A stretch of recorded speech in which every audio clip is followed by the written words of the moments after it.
his wife was home with the babies, right? With the babies. So, right? We get a call from the house because he just made it back to the house, but he see them people out in front of the crib. They came loaded with the truck and everything, right? They kicked the dough in, shaking the house down, all this stuff, right? So we get a call from him, 5 o'clock in the morning. I'm asleep. I gotta, Judah Ben Israel, peace God, right? I'm asleep. I gotta work in the morning. And this one I did factory work, right? So we get a call, hey, such and such, woo, da, da, da, da. He got his car, so they know what his car looked like. Renzo, what's good, right? So he parked like almost a half a mile away by our house and ain't go nowhere near their house. Once he saw the people was there, you know what I'm saying? So he called us, my wife and me, we get up middle of the night, go down there and pick up the bake. We got to convince the cops because they didn't know if we was relatives or not. So, of course, we had to spin that story. Hey, these are nieces and nephews. They can come down the street with us. No need for y'all to take them down to foster care, da-da-da-da, right? Right?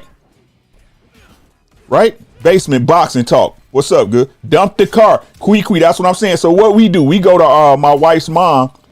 My wife's mom, she had a van. So we swap out cars and he take the van and he dip. Right? He dip. We got their kids. Right. We waiting for her sister to come down from the cities. And of course, you know, people don't ever do what they say they going to do, how they going to do it. So we had the kids for a good, I ain't going to say it was a full week. It was a good 4 days.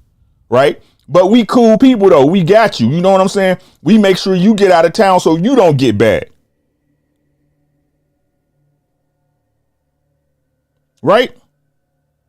Right. So, of course, they go to court. Both of them get tanked up. Right? Both of them get tanked up. She got 8. You know what I'm saying? She got 8. He got like 4. Right? So she's still in. He get out because he ain't got no dough. Who he call? He call your boy. Right? He call your man. Yo, Rick, such and such. Woo, woo, woo, woo, woo. I got you, man. Don't trip, man. I understand, man. You know, it's nothing. We supposed to be family, bro. Right?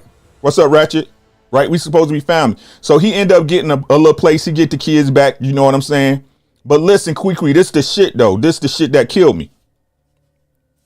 So because he was a felon, of course, nobody wanted to go get no job, especially up here in Whitechester. That's what we call it. It's called Rochester, but we call it Wrightchester. Right? So, but he still cut hair. So I would go over to where he was staying. He had the kids in a little spot, and I'm not trying to disrespect him or nothing. It's just what it was. He had to build himself back up, right? So he charged. This is back when you could get a haircut for 20, right? He cut my hair for 20. I throw him 100. You know what I'm saying? Every time. And this is back when I used to get my hair cut every week. I used to get my hair cut every week. DP Rocker, you already know that. Hey, that's a whole different story, bro. Kyrie, what's good? Right? That's a whole different story, right? So he cutting my hair, right? Me and him, we talk because we people. We supposed to be cool. We talking about, hey, this and this and that. Right? I'm throwing him 100, make sure, you know, if it's kids, hey, man, you need me to bring out something to eat, such as woo woo, you know what I'm saying? Right? Hey, KP, it's even worse than that. It's even worse than that. Wait till I tell y'all. Right? No hate, no shade, no nothing. No hate, no shade, no nothing. Right? Nothing, bro. Now listen, when his girl get out, they hook back up. They went through whatever they went over. That's their business. I don't care, right? But this is, and again, this is when I worked a factory job. But after that, I started working sales at a cable company. This one I was making dough. You know what I'm saying? I was making dough, right? Because I was in sales. And I'm gonna be honest with y'all, I was good at my fucking job. I could sell the devil ice water. You know what I'm saying? So, we get into it, right? I ain't gonna even say we get into it, but everybody back, they living their life. They getting their stuff back together. You know what I'm saying? And that's cool. You know what I'm saying? But then my wife, right? My wife didn't used to work at the cable company. I worked there and she quit her job, because she used to be a manager at a Taco John's and she was great at it. She made money. She made good money, made her own schedule, all that stuff. But the owner started tripping, so she dipped. Ness, what's up, my guy? Welcome back. Right? So she dipped, and I was like, just come work for Charter. You can get in sales too. We can get this money together. Y'all know how it go. You know what I'm saying? But anyway, my wife, y'all got to understand my wife. My wife is like the cornerstone of a lot of people's lives, man. My wife is a big mama at this point in her life. You know what I'm saying? But she always been like that. She take in people and kids, you know what I'm saying, until you burn her up. And then once you burn her up, it's whatever. You know what I'm saying? And what y'all need to do, what people got to learn to respect too is that if that woman have a husband, man, he dealing with y'all cause he love her. You know what I'm saying? I think a lot of people don't respect that fact. Right? So she always been like this, and I can't knock it and get mad at it because that's part of her. I love her for that. You see what I'm saying?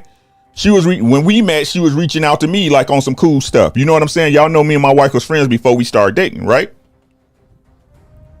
So, right, it's this new girl that start working at Charter. You know what I'm saying? And my wife, what she'll do, like she'll cook here, and I don't eat leftovers. That's some shit from my childhood. You know what I'm saying?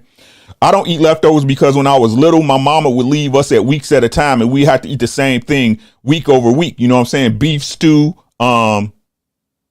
spaghetti. You know what I'm saying?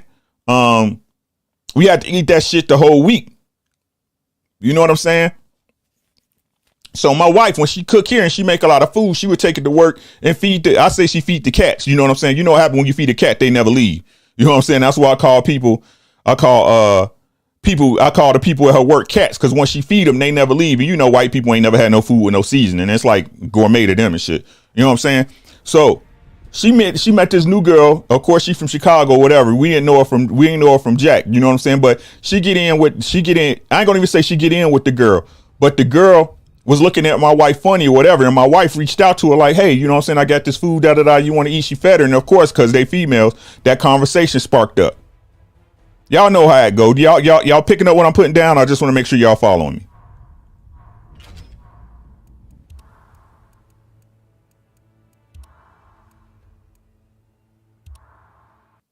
Right? Okay. Right? So they start sparking up a conversation, and the girl she talked to, she was like, being straight up with her. She was like, you know what? I didn't even like you for some reason. She was like, my wife was like, you don't like me for what? She was like, such and such, right? And she was like, yeah, well, he was talking about you and your husband like y'all think y'all better than somebody, like y'all think y'all on top of somebody and all this shit. Y'all know what I'm saying? Talking about me in the streets to some chick you trying to hit. Like I did you dirty. Hear what I said? Talking to some chick in the streets that you trying to hit. Like I did you dirty.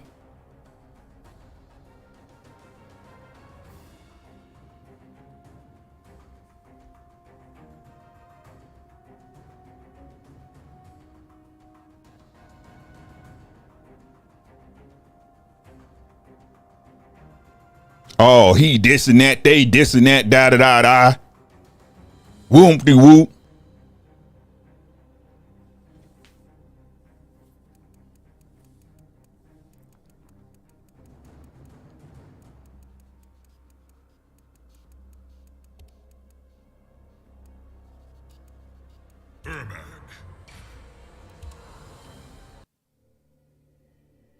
Leon Robinson.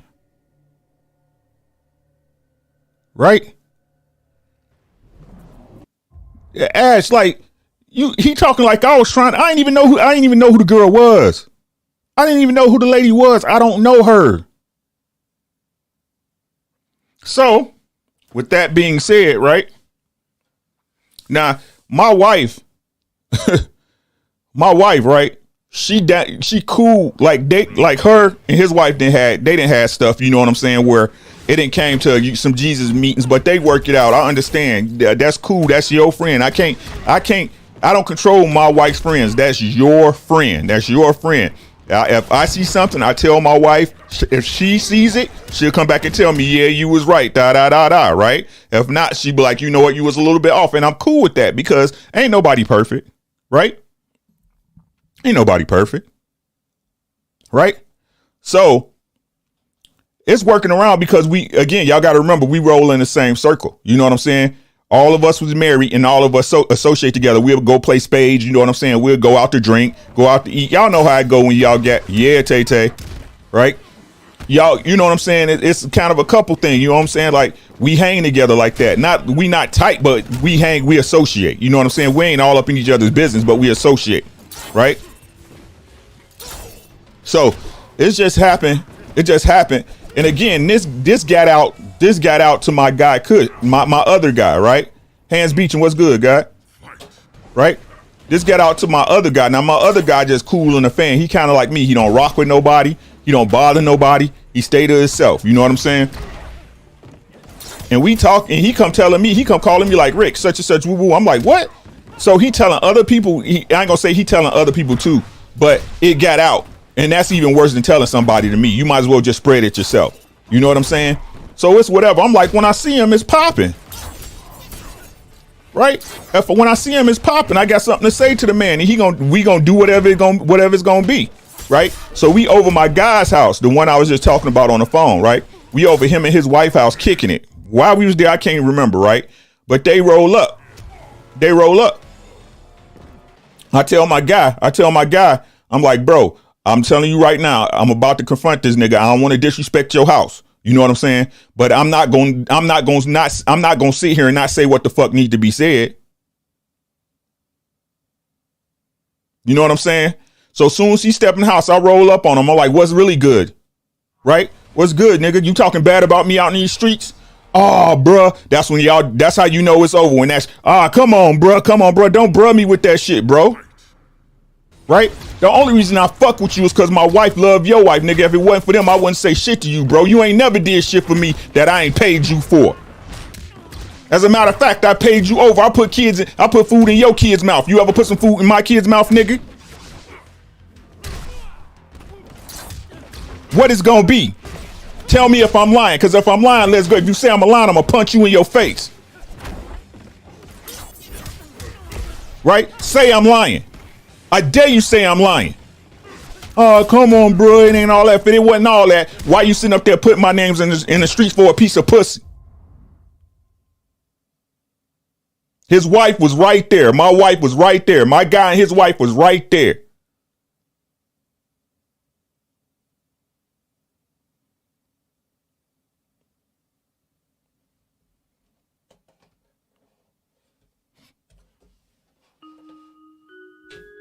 And people wonder why I don't fuck with people like that.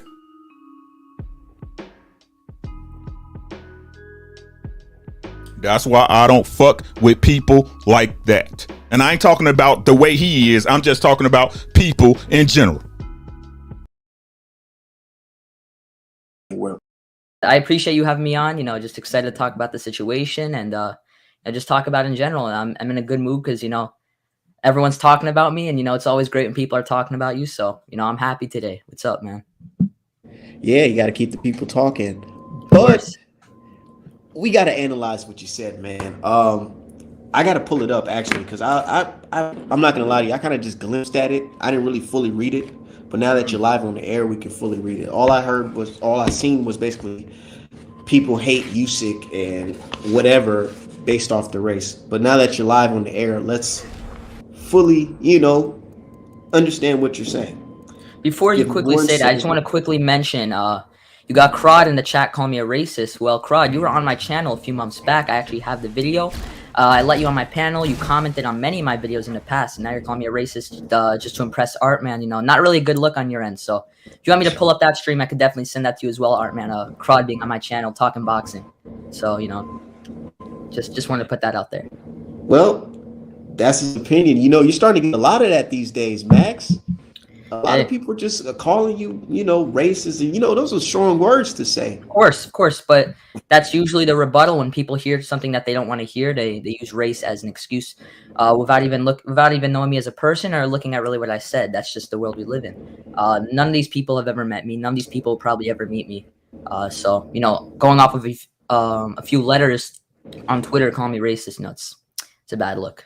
But what can you do about it?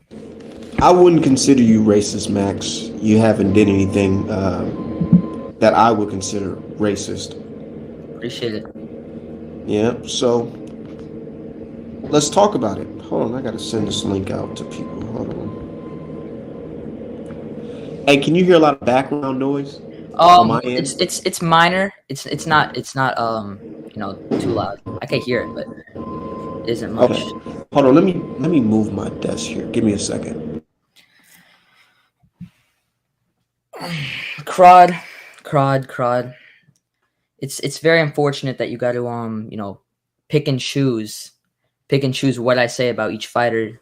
I'm considered one of the biggest Terrence Crawford fanboys on this app, but you want to say anytime I talk about a black fighter, it's negative. That's another blatant lie from Crod in the chat. But what can you do, man? Yeah, Crod, another lie. Just keep lying to push a narrative. You hate to see it. Crod, by the way, since you're in the chat, check out my YouTube channel, Mighty Max Boxing, and watch some of my videos before you come to some immature conclusions such as that one. Yeah, drop your link in the chat, Matt. Of course. Matter of fact, let me see if I can drop your link. Yeah, of course. Let me look at it. Give me 1 second. Let people check it out. Figure for themselves instead of reading one tweet, you know. You know, we gonna get to it though. We got time. Give me just a moment. Of course, I'm definitely ready to talk about everything. Yeah. Let everybody, you know, roll up the joints, you know. Let them get ready, grab a popcorn, because it seems like a lot of people, they feel a certain type of way, and a lot of people are agreeing with you, and a lot of people are saying things like, that guy's crazy. Of course. Hold on, I'm about to drop your link in the chat, and then we're gonna get Thank you. Appreciate it. We're gonna get into the topic at hand. And also, I want to also address a common nickname people have been using. A common nickname a lot of people have been using on Twitter. People like to refer to me as MAGA Max, implying that I'm a Trump supporter, which, you know, I'll tell you this. I can't stand Joe Biden, but that does not mean I'm a Trump supporter. Would I vote for Trump? No. Would I ever wear a MAGA hat? No. So I just wanted to quickly put that out there just to clear it up. I don't get offended by any nickname people call me, but I want just to put that out there that, you know, just because I dislike the current president doesn't mean I'm a fan of the last one. So just wanted to put that out there just for everyone watching, because I know that's a common nickname people have been trying to use on boxing Twitter. So just to clear that up. Anyways, Stephen Houston, we don't care. You know, if you don't care, you don't have to watch. It's your choice, you know, if you don't care. All right. Now let's talk about that tweet. Let me check it out. So Mighty Max says, I'm pretty fed up, so I'm gonna say what I truly feel. Most people that dislike Triple G, Lomachenko, and Usyk do it solely off their race. I may lose a few followings from this, but people hate hearing the truth, and it has 99,000 impressions and 433 likes, 84 retweets, and 179 comments. Congratulations. Thank you, Art, man. Thank you. There's definitely some numbers out there. You know, love me or hate me, can't deny that. So, Art, man, ask me to dissect, like, which parts of that tweet do you want me to address? Because I wrote a lot there. Did you want to hear what I think about it first, or yeah, go ahead. That's either or. You know, either or. Okay, so let me tell you what I feel about it. Okay. I feel like, in a way, I kind of agree with what you're saying, but then again, I don't, because it's not solely because of the race. It's because of things that, you know, things that they benefit from because they're race, like ESPN and Top Rank and all of these companies and writers and sanctioning bodies giving these guys opportunities that other fighters don't get. You know, it makes us feel a certain type of way, and I feel like it's not because we hate their who they are and their culture and where they're from. It's more of we hate the privilege that these certain characters are getting in boxing over others. Okay, I respect that. I use myself as an example. I honestly like Lomachenko as a fighter. Mm-hmm. He's a good fighter, very skillful. I'm not going to take that away from him. But I hate the fact that ESPN, because he's white, boost him up super high over all of the great black talent and Latino talent. Like, the fact that this guy is in contention for a undisputed match, and people are saying, like, not an undisputed match, but a big match with George Kambosos when it should be an undisputed match, it makes people really frustrated. It makes me frustrated. Okay. And I feel like he wouldn't be getting these opportunities if he was black. So we don't hate him because he's white. We just hate what the basically the privileges that he has. Okay, I definitely respect that, and I definitely see where you're coming from in that take. I wish that most of the people that hated Lomachenko had your views, because I do feel like some do, as I mentioned, but I think a lot of them just simply do it because, let's be honest, he's a white fighter. And I'm not saying all, but let me tell you this. So, I made a tweet, or I don't remember if it was a tweet or a comment. It was a long time ago, relatively. I said that Vasyl Lomachenko defeat Devin Haney, and someone immediately, within minutes, called me a Klansman, a white supremacist, KKK. Now, why would they call me that off of an opinion of Lomachenko beating Haney? Why would they assume that race had anything to do with it? Why would they assume Klansman, out of all things, for a fighter like Vasyl Lomachenko, who isn't even American? He's Ukrainian. It makes very little sense, and the amount of tweets that I've seen of people straight up saying that guys like Lomachenko, Usyk, Triple G is like a white trinity of some sort. What does that even mean? White trinity? What are these people talking about? I've heard the word white trinity used. I've seen people in messages straight up say that they dislike them because of their skin color. I've heard the term Great White Hope thrown around. Great White Hope? I don't even know what the hell that is. Why do people keep using the term Great White Hope? I know it has to do with the times of Jack Johnson and all of that, but I've never thought of any of those fighters as Great White Hope. I thought of them as good fighters. I don't give a damn where they're from. However, it seems like they're fans. I will say this. There are some fans of those fighters that are racist. I will 100% admit that. I mean, that's common sense. Look at it.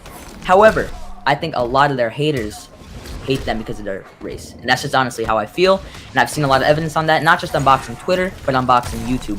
Boxing YouTube, it's very rampant. I've heard conversations, I've heard discussions of people straight up saying that they don't like them because they're a cracker or because they're white. And that's what I've heard. And, you know, me making that tweet, what really set me off is, I don't know if you heard of the name, I think his name was like Scoon TV or something like that. He talked about how come Loma, a guy that's 16-2, is getting all this talk over guys like Boots Ennis and Tank Davis. And I'm saying to myself, Loma's a multi-weight champion. You know, he's won belts in multiple weight classes. He's a former unified champion, 396-1 amateur. I'm not saying he deserves more talk than those guys, but you can't act like this talk isn't at least somewhat warranted. And that's honestly just how I feel in this situation. So, Jason says, where's your tweet for black fighters that were shitted on like Wilder? I've definitely made tweets in the past about those fighters being hated on because of their race. Now, if you want to dig, you can dig all you want. Not all of my tweets will be able to be found quickly, but I've definitely made tweets about those in the past, and I definitely plan on making some in the future. Okay. A couple things that I heard that I was listening to you say that I wanted to speak on. Do you know that Lomachenko fans really are the reason why you are getting the type of backlash when you say things like Lomachenko? Who do you say, Lomachenko versus Haney or something like that? Yeah, Lomachenko versus Haney. The reason why is because, look, it's like this. We're constantly at battle with Grand Wizard Twitter and Grand Wizard boxing fans. Yeah, I've seen them, for sure. So when you say something that sounds a little bit similar to what they're saying, they're already going to put that jacket on you. You know that, right? That jacket. And that's the environment that Lomachenko fans created. Not us. Yeah, for sure. As I mentioned before, I do feel that a lot of Loma's fans, a lot of Triple G's fans, and a lot of Usyk's fans are racist. I do concede that. I think it's not hard to find. However, I think, as I said, a lot of their haters hate them because of their race. Now, hating them because they're fans, that's a real thing in the sport. Trust me, that's happened plenty and plenty of times. Hold on, what's this guy saying? I apologize, I got cut off. What racist channels is this guy even talking about? Name me the channels. That's all I ask, because now you're just blabbing. It seems like Crod really don't like you, man. Crod's been on my channel. I will send you the message of him on my channel being all giggly and happy and all this, but now he's putting on a fake act. You know, you hate to see it. Crod, I'd appreciate if you told me each and every channel. Just give me each and every channel. So, Mighty Max Boxing. Of course. Now you understand that boxing is race related. Unfortunately, yes, it is. And Yes, it is. unfortunately, but understandably, because you look at the past of the sport, you see Muhammad Ali. I don't know if you can see on the top of me. It's the Muhammad Ali picture. Back when Muhammad Ali, back when Jack Johnson, there was a lot of racial tension and divide in the sport of boxing, 100%. And you know, boxing is one of the few mainstream sports that still is truly affected by it. And it's unfortunate, but it's understandable. But at the same time, as I said, it's unfortunate that the fans have such a racial divide. Because our man, I know you see it. I know I see it. There is a bit of, for some reason, racial tension still. And it's unfortunate, as I mentioned, but, you know, what can you do? What can you do? Hold on. Let me see. Loma Duck there. Yeah, my bad. No, you good. I'm just trying to see the chat. But you said you were speaking on the race in boxing. You said, yeah. I see what exactly? I see where it comes from. You look at Muhammad Ali and Jack Johnson. Now, it's unfortunate that it still does affect us. It's unfortunate that we're not united as a fan base and as a group of people. But it is a real thing, and it's definitely something that is prominent in the sport. And that's why a lot of people, some who are and some who aren't racist, constantly get accused of being racist. Now, I'll give you someone that, you know, I don't even want to say his name, but we found out pretty recently someone that was potentially racist found out to be racist. He's been on your channel, Artman. We found out about that. But there's also people who've been accused of racist who are some of the least racist people on earth. I've met a lot of people in YouTube boxing that have been accused of racist, and I've met them and I've gotten to meet them as people. And a lot of these people are the furthest thing from racist, but because of their boxing opinions, not even their real life opinions, their opinions on a sport, people assume that they're racist. I feel like when we all understand that boxing is race related, then we can see things eye to eye. And here's the thing. The way I look at boxing is, yes, you can like fighters from all over the country, all over the world. But at the end of the day, this fight game will always be somewhat of a, I know it's an individual sport, but I look at it as a team sport because the fans look at it as a team sport. Like when somebody like Gary Russell Jr., when you look at him, you know what team he's rolling with. You know what type of fan he has, the fan base he has. By the way, Artman, I just want to quickly cut you off. I actually, on my channel, have had a 20-minute interview with Gary Russell Jr. himself. I can send that to you in DMs. It was a very good talk. It was about, in July of 2020. He talked about Tank. He talked about Leo Santa Cruz avoiding him. Definitely check it out. I'll definitely send that to you. Very nice guy. Gary, a good guy. You know, I like Gary. I actually did some artwork for Gary. Yeah, Gary's a good guy, and the whole family, you know, Antonio, Antoine, very nice dudes, very down to earth. I think they're going to be very successful. I actually think Antoine's going to be the best of the three, actually. Yeah, okay, check this out, though. I feel like us boxing fans, we will move further in boxing if we all understood that each group has their own group self-interest. Yes, you can be a fan of everywhere else, but people look at this sport as a team sport. If you're a Black American, you have Black American fans that's rocking with you. They look at you as their own. If you're from Mexico, there's Mexicans that rock with you. You are one of their own. When you fight, you just don't, it's not just you. You just don't fight for yourself and your family. You fight for the pride. That's why they always say the pride of Ireland, the pride of this and that. Like fighters like Gary Russell, you're fighting for the pride of America, Black America. Of course. And you know, people, it's not my fault. And it's I actually read something in boxing from way back in the day when sport was first coming about. They actually went out and looked for styles of fighters based off of their race. Yeah, for sure. So why are people in 2021 acting like this is something that's brand new? Yeah. Now let me quickly respond to that. Now people misconstrue my tweet. People think that me saying that Loma gets hate means it's an issue for you to support your own. Now I'm part Italian. If there's an Italian boxer, I will definitely cheer him on. I'm American. I've lived here my whole life. I've never actually left America on plane. I will cheer on for American fighters. There is zero issue with supporting your own. The fact that people created this narrative that there's an issue with supporting your own is definitely wrong and definitely something that I disagree with 100%. You know what I feel like too? I feel like when Black people support their own, I feel like other groups get a little jealous and get insecure because it feels like they, it's like subconsciously know that there's a lot of black talent that's very, very good. So when we support each other, it feels like we're bragging because you know that we're already doing our thing in this sport. And that's how I feel. But shout out to the brother D Hive. Wait, before anything, I just want to quickly say, how come Pablo in the chat got timed out? I'm just wondering. I timed him out because he said the LDBC is a racist group. Okay, got you. I didn't see. People are getting timed out. I don't know if there's trolls or what's going on. And here's the thing, and I feel like the trolls know this already. That's why they keep on doing it. But let me tell you guys, Max, it is very insulting to call a black person a racist. You know why it's insulting? Because these people enslaved us. So why would you call us the same people that enslaved us? You wouldn't go to a Jewish person and say, you're acting like a Nazi. You're a Nazi. You wouldn't do that. I've been called that because that will be super insulting. In fact, they'll probably take down your channel if you said something like that. Yeah. So I just want to have the same respect when it comes to my people.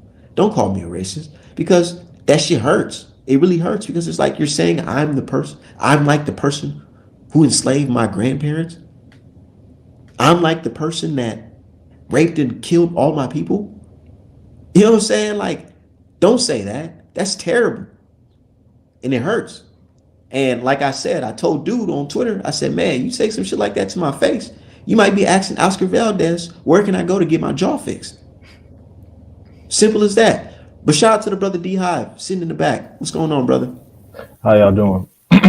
Shit, we good, man. We just having a real informative conversation about box and race relations. I know you've seen Mighty Max's tweet, and I know you have a couple questions of your own. So, go ahead and say what you have to say and ask the man.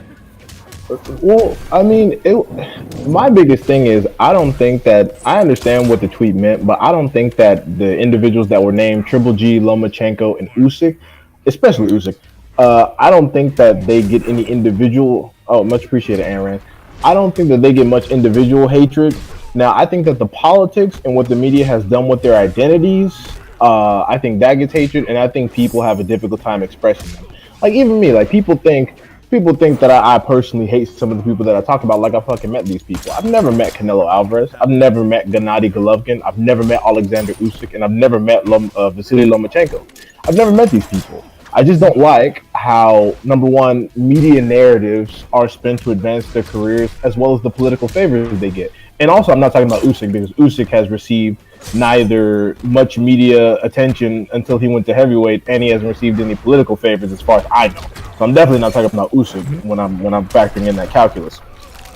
Okay. But I think that a lot of people use those individuals as foils and representatives. And also one of the things that I noticed is that especially when it comes to like Lomachenko and Triple G, they're given credit for achievements that, either like with Lomachenko, it's opportunities that they've gotten that other people have been blatantly denied. Like, the franchise championship, getting a back-to-back title shot off of a loss, shit like that. And Triple G's glorification came from the HBO machine trying to attract, a wider fan base in the United States. I understand it from a marketing standpoint, but they were trying to say that he's exceeded Marvin Hagler as far as middleweight greatness for defending the regular belts and the IBO, things that Tank is now crucified for going after. So it's just shit like that. I don't think that, I don't think that those particular individuals get any hate. I think it's just the individual fans that use them as foils, and especially when they denigrate African-American fighters trying to big up these individuals. Like, oh, Lomachenko's beaten this amount of black fighters. Oh, Triple G's beat Jacobs and Curtis Stevens and just shit like that. Okay. Yeah, I definitely see where you're coming from. And I definitely have seen people hate on certain fighters off of those particular reasons and not their race. And, I definitely see why they do get the hate. I mean, Loma getting a title shot after losing to Solito didn't really make too much sense. Triple G got plenty upon plenty of credit from HBO before he even really fought too many, even relatively decent fighters. So I definitely see where you're coming from. But in my original tweet, the tweet that people are hating on a lot, I just want to quickly talk about, because Artman said about calling him racist. I didn't call any of those people racist. I said it was because of their race, if that makes sense. I just wanted to also bring that point back up. Yeah, I understand. And it's interesting because when I saw the tweet, I was thinking the exact opposite. I was thinking those people got all the love that they got, especially so quickly because of their race. And I say that understanding the criticism that they get, but I think that if you were to make those individuals black or Cuban, I'm pretty sure the criticism would be much heavier, especially if we take into account Lomachenko's early loss to Salido. You give that same loss and those same set of circumstances to a Tank, to a Haney, to a Wilder, to a Sean Porter, to a Terrence Crawford, to a Spence, and let me tell you, I'm pretty sure all three of us can agree that the public reaction will be far different. Like far different. Like people like Wilder and Sean Porter only lost to the best, and they're fucking called bums. So comment section. So that's just L Dog. He's fucking trolling.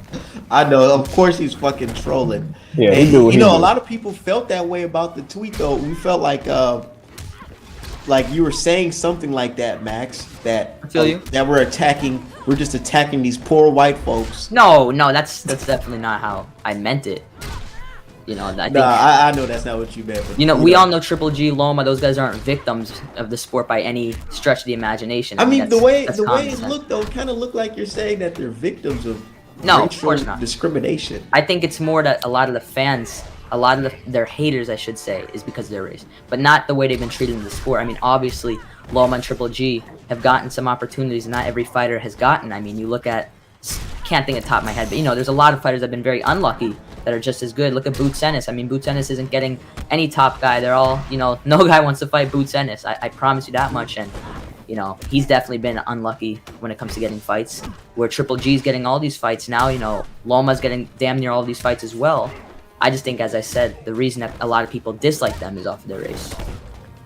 I think especially when it comes, especially if you want to talk about black fans, whether that be African American fans or, you know, any of the eclectic mixture in the United States, I think, to be honest, I think the only, and I guess I can only speak for myself here, I think the only like white fighters that we generally dislike are probably like Sergey Kovalev and Tyson Fury. And again, it's not even because of the race. It's because of the things they've done in the sport that are particularly troublesome, and also the residual effects that they've had when engaging with other boxing fans in the sport. I remember the Kovalev versus Ward. Like, he hasn't fought any damn body. This Russian's gonna beat this black ass and all this stuff. And then Tyson Fury is exclusively known for beating Deontay Wilder. If we can be honest, the Klitschko win, nobody gave a shit. He's only known for toppling an undefeated African-American heavyweight champion. That's it. That's the only reason why you got Americans rooting for Tyson Fury against Deontay Wilder, despite anything that's happened. I mean, like look at another reason why I think Lomachenko gets a little bit of heat is because of the excuses he made after his Teofimo loss. No one made a bunch of memes about that. No one talked about that. People only talk about the fucking shoulder. And the truth of the matter is, he made a bunch of wild-ass excuses. He said that Bob Arum potentially bribed the judges, even though it was an in-house fight. He said that CompuBox may have been hacked, which, for what? You know, all things considered, like, we could see the fight. You weren't throwing for whatever reasons. And he said a bunch of other wild shit that was directly attributed to him, whereas a lot of Wilder's quote-unquote excuses, we don't even know if those are quotes. Those are just things that people said that he said. Like, we have no idea. So, you know, I think it's also stuff like that. But again, you know, I could sympathize from where you're coming from, but I don't think it's direct hatred on the fighters.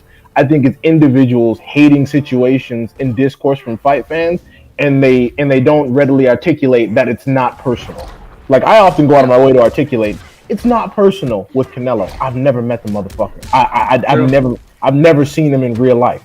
It's not personal with Tyson Fury. Again, I've never met him. Even when I get on people, I get on people like Tim Bradley. Tim Bradley get on my motherfucking nerves. I can't stand Tim Bradley, that goofy peanut head nigga. But, you know, again, no one polices me when I'm on Tim Bradley's ass for obvious reasons. So, it's just stuff like that. Yeah, you make good valid points, and, you know, I definitely see where you're coming from on a lot of them. Now, I just want to quickly ask both of you, if you guys want to ask me any questions regarding the tweet or any questions in general, feel free to, because, you know, I feel like I've made my main points. We'll ask you, Max. We'll ask you. But my thing is, what do you feel about the way Devin Haney's being treated right now with this undisputed situation with George Kambosos? Okay, so I consider Devin Haney the real WBC champion. I want to say that quickly. I think Mauricio Sulaiman has been very out of pocket recently with Devin Haney. The Pride champion, what? That's horrible, first of all. Second of all, Devin Haney, yes, the way he got the belt, it's a sticky situation, not one I agree with, but he is your champion. He's the real champion. Franchise belt's a made-up belt. There's a reason no one counts Juan Francisco Estrada the real champion at 115, even though he's the franchise champion, because now that belt's vacant. So, yeah, I think he's being mistreated definitely by Mauricio Sulaiman in particular, and he should be considered a real champion at that weight class for sure.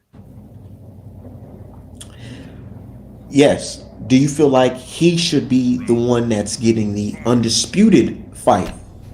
Yeah, I feel Devin Haney definitely deserves. I feel Devin Haney and Kambosos is for all the belts. Why would that fight not happen next? It makes no sense. There's only one fight to make for all the titles, and that's between Devin Haney and George Kambosos. Now, if they really want to get Loma in the picture, have Loma face the winner. If they really want to do that, or have Loma fight a tough opponent on the undercard, someone that'd actually be willing to face him, unlike Queen Ryan, someone that'd be willing to face Loma, have him fight either on the undercard or the same week, a week before, a week after, and have the winners face off. I think that would be a great tournament for 135 and some great fights that can be made. But yeah, all the belts, why shouldn't that fight happen, for sure? And Devin Haney had a really good 2021. He beat two very solid elite opponents, Jorge Linares and Jojo Diaz. So, he definitely earned the shot for all the belts. His resume is probably, out of all the young guys, him, Shakur, Tank, Ryan, excluding Teofimo, he probably has the best resume at the moment. Now, if Lomachenko was to get the fight over Gervonta Davis and Devin Haney, would you feel like race plays a part in him getting that, or it's just the skills? The skills pay the bills, like Charles said. I'm not quite sure if race will play a part in Loma getting the fight. I wonder if maybe. Honestly, I wouldn't fully know the details. It's not like I'm trying to avoid the question. When time goes by, if that actually does happen and Loma gets the fight, I'll definitely know for sure if race played in the part. Possibly. I wouldn't rule it out of the equation. You wouldn't rule it out? Yeah, I wouldn't rule it out. That's good. What do you think, D-Hive? If he's still here. D-Hive, you there? Yeah, I'm here. I'm sorry. I was gazing at Twitter for a second. You heard the question? What do I think? Yeah, repeat the question for me. Question's basically like, if Lomachenko happens to get the fight over Devin Haney and Gervonta Davis with Kambosos, would you feel like he got this opportunity because he's white, or is just because he's skilled and skills pay the bills? Well, I mean, shit. Like I said, as a Devin Haney fan, I told y'all Lomachenko was getting this fight. I told y'all the day after the fucking Kambosos fight, and I looked at them rankings. I told y'all Lomachenko was gonna get the fight. I knew Devin Haney was gonna get the fight. I number one, I knew Kambosos wasn't that dude. I knew that Bob, whatever Bob orders, had Vasily Lomachenko as number one, and the politics was just too sweet. You're gonna set him up with Richard Comey so he could whoop his ass, have some good ass highlights, and be like, well. They were relying on a stoppage so they can go, well, Lomachenko got the stoppage, so clearly he was superior to Devin Haney and Tank over here struggling, breaking his hand and shit, but the stoppage didn't come. It didn't come, and in fact, it made it look worse because it's like, now it looks like you couldn't stop him. Exactly, but yeah, it's absolutely based on, and it's not even just because Lomachenko's white specifically. I think it's more, and I think the racism that we're focused on is more anti-black as opposed to pro-white. Because clearly the politics don't matter. Like Lomachenko got a franchise belt, Canelo got a franchise belt, Estrada got a franchise belt, Teofimo had the fucking franchise belt, and now goddamn Kambosos got it. So I think it's more so just about not making any more black faces, major. Because I mean, imagine a black champion, black undisputed champion in that would have been the same year as Canelo Alvarez. Do you know how much attention that might have taken, especially in a division that's far more competitive than 168? If we can keep it real. Like at 135, it's a situation like people don't understand what drives competition. It's not about rankings or belts or public perception. It's about the reality of the fighters being able to beat one another. What makes boxing exciting is having 50-50 fucking fights. And people think that whenever someone's asking a non-black fighter that's popular to be in a 50-50 fight, you just hate him and want him to fucking lose. You just hate him.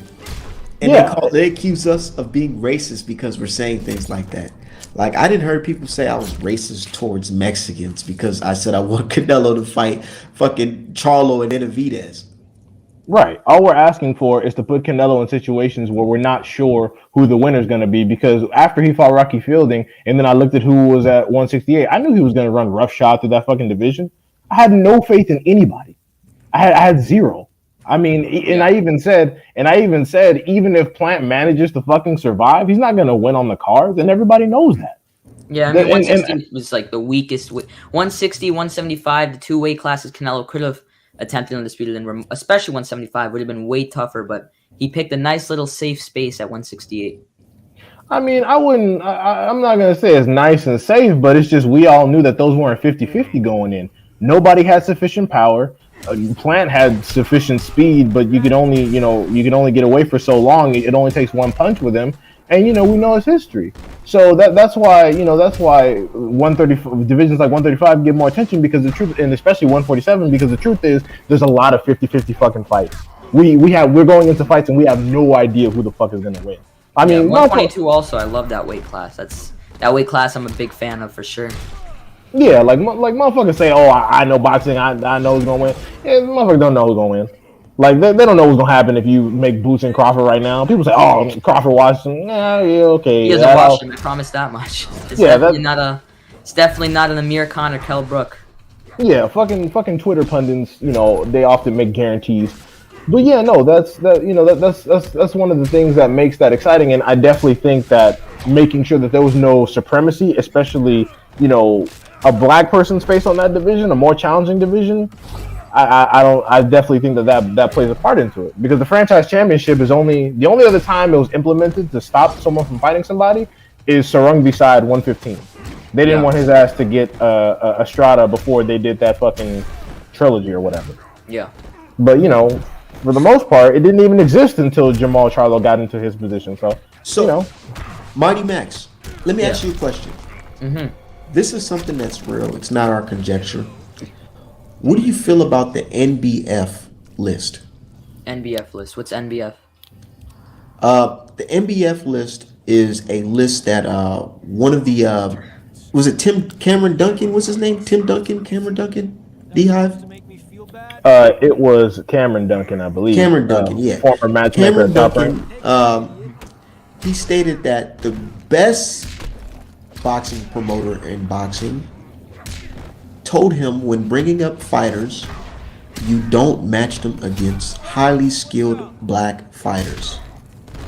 Okay. And he explained, because he said that they're just naturally gifted in comparison to other fighters of other ethnicities. He's saying that this is the toughest. Okay. And he says, this is a model that they have. No black fighter list. Mm-hmm. What do you think about that? I think it's pretty bad. I mean, it's kind of ridiculous, honestly. I mean, avoiding an entire race, not really good look. That was Cameron Duncan, right? Yeah. The guy that really and there's audio of him saying this too. Yeah, kind of ruined Terrence Crawford's career, and kind of put a standstill in John Ennis's career. So we kind of know where Cameron stands. But do you feel like Top Rank is the only group that has this ideology? I mean, to an extent, I definitely see that they do not like taking that risk.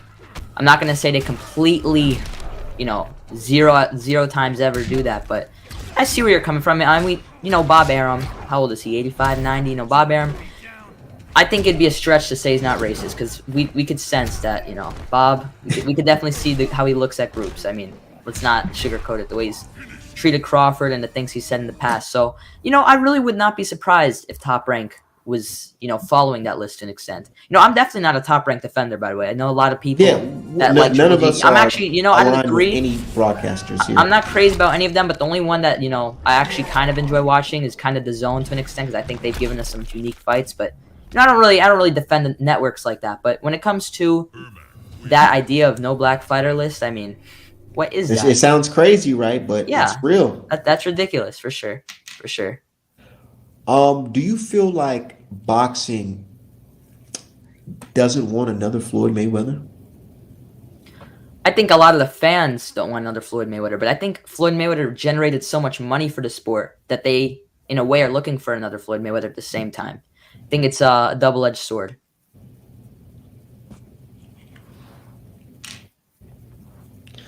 Man, now, do you think that MBF list is being applied today when it comes to matchmaking certain fighters? It may to an extent. To an extent, I think if it was too obvious, people would notice it immediately. But yeah, I do think specifically of Top Rank, I could see it a little bit. I could. Said if Top Rank match their fighters tougher, just like the PBC, most of their stable will be defeated by high-skilled black fighters. That's Carl opinion. Everyone's allowed to have an opinion. Yep. Mr. Shelton said stole his whole company. Bob Arum was in for the money. Yeah, Bob Arum, he's been around this game for a very long time, and they say when you get your first couple millions, you have to do something crazy. Yeah. But anyways, when it comes to, he said, nah, Art, man, that's facts. Nah, real shit. Nah, he over here fucking up my train of thought. But my thing is, I see this MBF list being applied today with this Devin Haney fight. It's like, why in the world are fans not calling for Undisputed anymore? When less than a couple months ago, everyone was calling for Undisputed. Yeah. Why is sure. that? I wonder if it's more not on Devin Haney, but I'm just saying a potential thing, but more on George Kambosos fighting for Undisputed. I'm just saying a potential thing. I'm not saying that's guaranteed, but think about it like this. George Kambosos came out of nowhere. He got a split decision of Lee Selby, a split decision of Mickey Bay. What if a lot of fans would rather see an Undisputed of Loma and Devin Haney, a fight that people would actually really want to see, than Devin Haney and George Kambosos? Do you think that's a possibility? No. You know why it's not a possibility? How come? Because history shows us that Lomachenko will do something to avoid a fight with Devin Haney. Okay. And let's speak on that too. Okay. You're a Loma fan, right? Yeah, I like Loma. I'm not a fanboy, but I like Loma. I'm a Devin Haney fan. Okay. People look at Devin Haney championship as an email championship. I don't. I look at it as a champion via forfeit. And the reason why I say via forfeit is because, yes, the WBC president says Lomachenko and team requested the franchise belt. So therefore, you're acknowledging that it comes with not fighting your mandatory. And it makes the top contender the champion and make you some type of magical champion. Do you feel like Lomachenko forfeited his belt to Devin Haney? Well, let's look at it like this. He fought and unified, lost, but attempted to unify Teofimo Lopez. Now, if he didn't request for franchise, do you think that unification would have been put on standstill for him to fight his mandatory? Hold on, ask your question one more time. Do you think if he didn't go for franchise and tried to, just stay as a regular WBC champion, do you think he would have been stripped by the WBC and he would have lost the belt while trying to unify Teofimo Lopez? No. I feel like, hell no. Especially when Bob Arum's involved. The WBC is not going to strip Lomachenko when Bob Arum is involved in Top Rank. Hell no. I honestly believe that Bob Arum wanted to make the Lomachenko versus Teofimo Lopez fight happen. And he didn't, intentionally, he didn't want it to be in the COVID crowd or whatever, with no crowd or anything like that. I feel like he honestly wanted to have a big event in Vegas for this fight. So he knew Devin Haney was coming up as the mandatory. So he worked with the WBC, and Lomachenko agreed to have this franchise prestigious belt come about right around the time when Devin Haney became his mandatory. So do you think it was more on Lomachenko's end or on Bob Arum being greedy's end? I feel like it was Top Rank's involvement, but Lomachenko was in cahoots with the situation. He didn't deny it.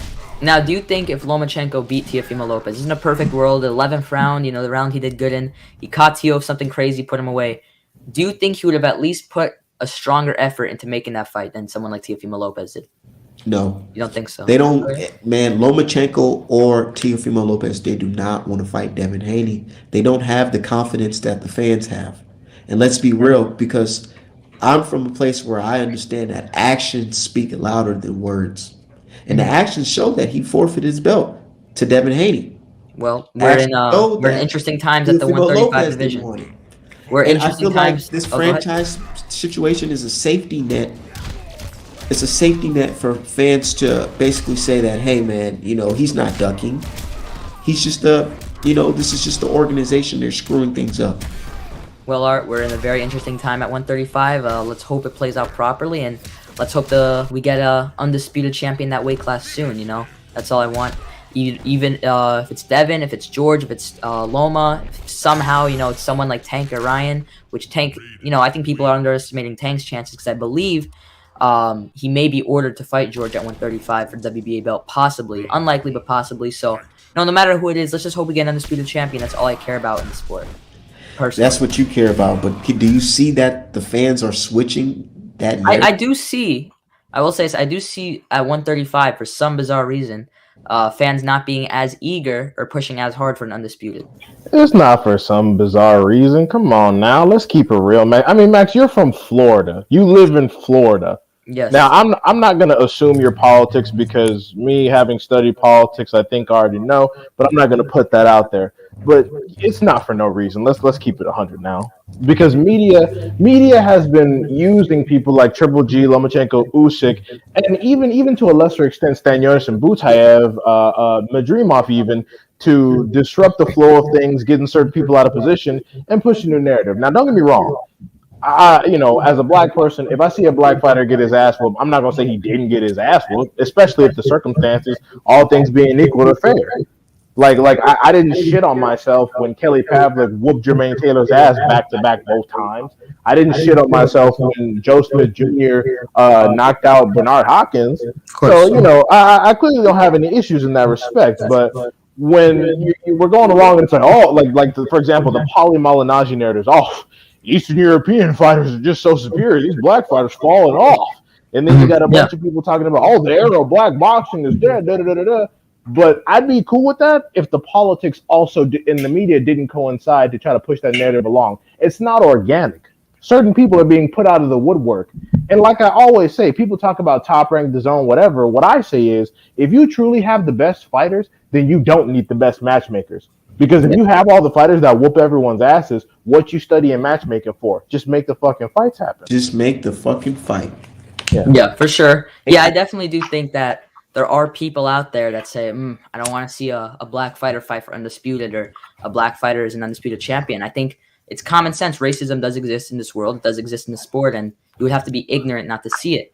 I definitely do see where it comes from. However, I do think that it isn't as much as a lot of people think it is. There are definitely people, the stalker alters in the world, and the hidden clan members here and there. But I think a lot of people feel that almost any person that likes Loma or that likes Triple G has a racial motive. In reality, the only reason I like Triple G is because I like the way he fights. Let's be honest. I love the way he fights. The only reason I like Loma is I love the way he fights. So when people assume that everything has a racial back meaning behind it, a racial reasoning for something, it doesn't make me feel good because I know it's incorrect. But I do agree, as I say, there are definitely people who see, the Terrence Crawford fighting Ndongo for undisputed, or, someone like Deontay Wilder, if he ever fought for undisputed, and they wouldn't like it off of race. I do think that does exist. Oh, man. Art Man had to go out for a second. But yeah, that's just simply how I feel on the matter. A lot of people talking about the situation, probably, the amount of times that I'm starting to call them Mighty Max scandals, because I remember a few months back at that Errol Spence situation, everyone was on me. Now this, people really seem to care about what I say. It's kind of shocking. If you guys got questions for Mighty Max, ask them in the chat. Yeah, man. Dude, boxing is heavily race related, and I don't know why people act like it's not. It is. And the term Great White Hope, you asked about that. You know, that's still true, man. And that goes with the MBF list. It's like they want everything that Floyd Mayweather had, minus the black skin. And I feel like in boxing, the sanctioning bodies and the powers that be are putting certain fighters in position so where they can have that. But it's not working because something that Floyd Mayweather did, it happened with naturally, and it happened with who he is. The reason why I feel like Floyd Mayweather became super successful is because of racism. Yeah. Not racism like, oh, they're trying to pull him back. But no, the people hate him. They hate his guts. And they want to see him lose. They want to see this cocky black motherfucker get knocked out. And that's true. Yeah, I definitely have seen that in the past. And I think Floyd's actually talked about it in interviews here and there. True. And I feel like they don't want another man like that who's... Imagine Wilder having the type of pull that Floyd Mayweather had as a champion. And can you hear me? Yeah. Imagine Wilder having the same type of pull and that Floyd Mayweather had. And he was still saying things like, to this day, and my people have been fighting 400 years and all that stuff, and speaking on racism and cheating in boxing. How do you think that would go? If Wilder, had that type of fan base, I think... if Wilder was that big in boxing, where he's just absolutely well-known in everybody, and he's talking the same type of fighting against racism talk. I think... How do you think he'll be perceived? I think he'd get a lot of hate by a lot of people. I do think the boxing media probably would not be the biggest Deontay Wilder fans, and I think there would be a lot of people rooting on his downfall. Your good friend Checkmate Boxing says, shout out to Checkmate. They're all actively trying to duplicate what Floyd did originally with artificially anointing their own fighters with sabotaging others. Terrence Crawford was sabotaged by Bob Mafia. And I believe that Bob Arum purposely sabotaged Terrence Crawford because he held the Manny Pacquiao fight against him. He didn't want him to fight Manny Pacquiao. He took it away from him. And he actually was on tape saying this, that he didn't want Manny Pacquiao to be hurt. But when you're in the business of promoting, you don't have to put your feelings involved. You have to make the best fight possible. You have to put your fighter in a position where he can make a lot of money. So yeah, I feel like a lot of these guys, Terrence Crawford, Errol Spence and all that, a lot of these guys, they get hated for being good, and they don't want them to be in a position where they're like the next Floyd Mayweather. Yeah, for sure. I definitely see where you're coming from. So, of course he did, but Bud re-signed with him. Yeah, true. That's true. Said, okay, Cross said most definitely. I just wish... Hold on, let me see. Max, what's your top five pound for pound right now? All right, so let me think about this, because I had a clear-cut, conclusive list a few months back, but I haven't really updated, and a lot of stuff's happened. So, in no order, random order, Usyk, Crawford, Canelo. Unfortunately, I don't like Canelo, as you guys know. Canelo's probably my least favorite fighter. I'm not even exaggerating, because I'm a Triple G fan, so that's obvious. Canelo, I put Josh Taylor there. That fifth spot, I'm not really fully sure. There's guys like Inouye, there's guys like Spence, there's guys like...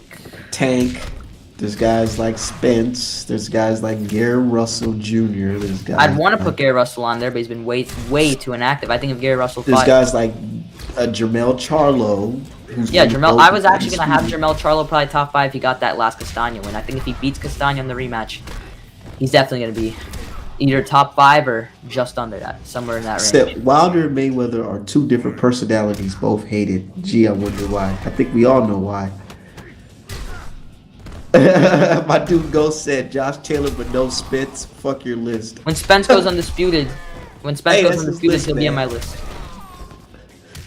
He said one black guy. And do you notice, Max? Why are do you people notice- counting them out? Oh my goodness. All right, go ahead. We count that because we know. Hold on, like your list is saying that these are the top guys, but when I look at the TV screen, I see guys like Javante Davis get knockouts in higher weight classes against legit champions.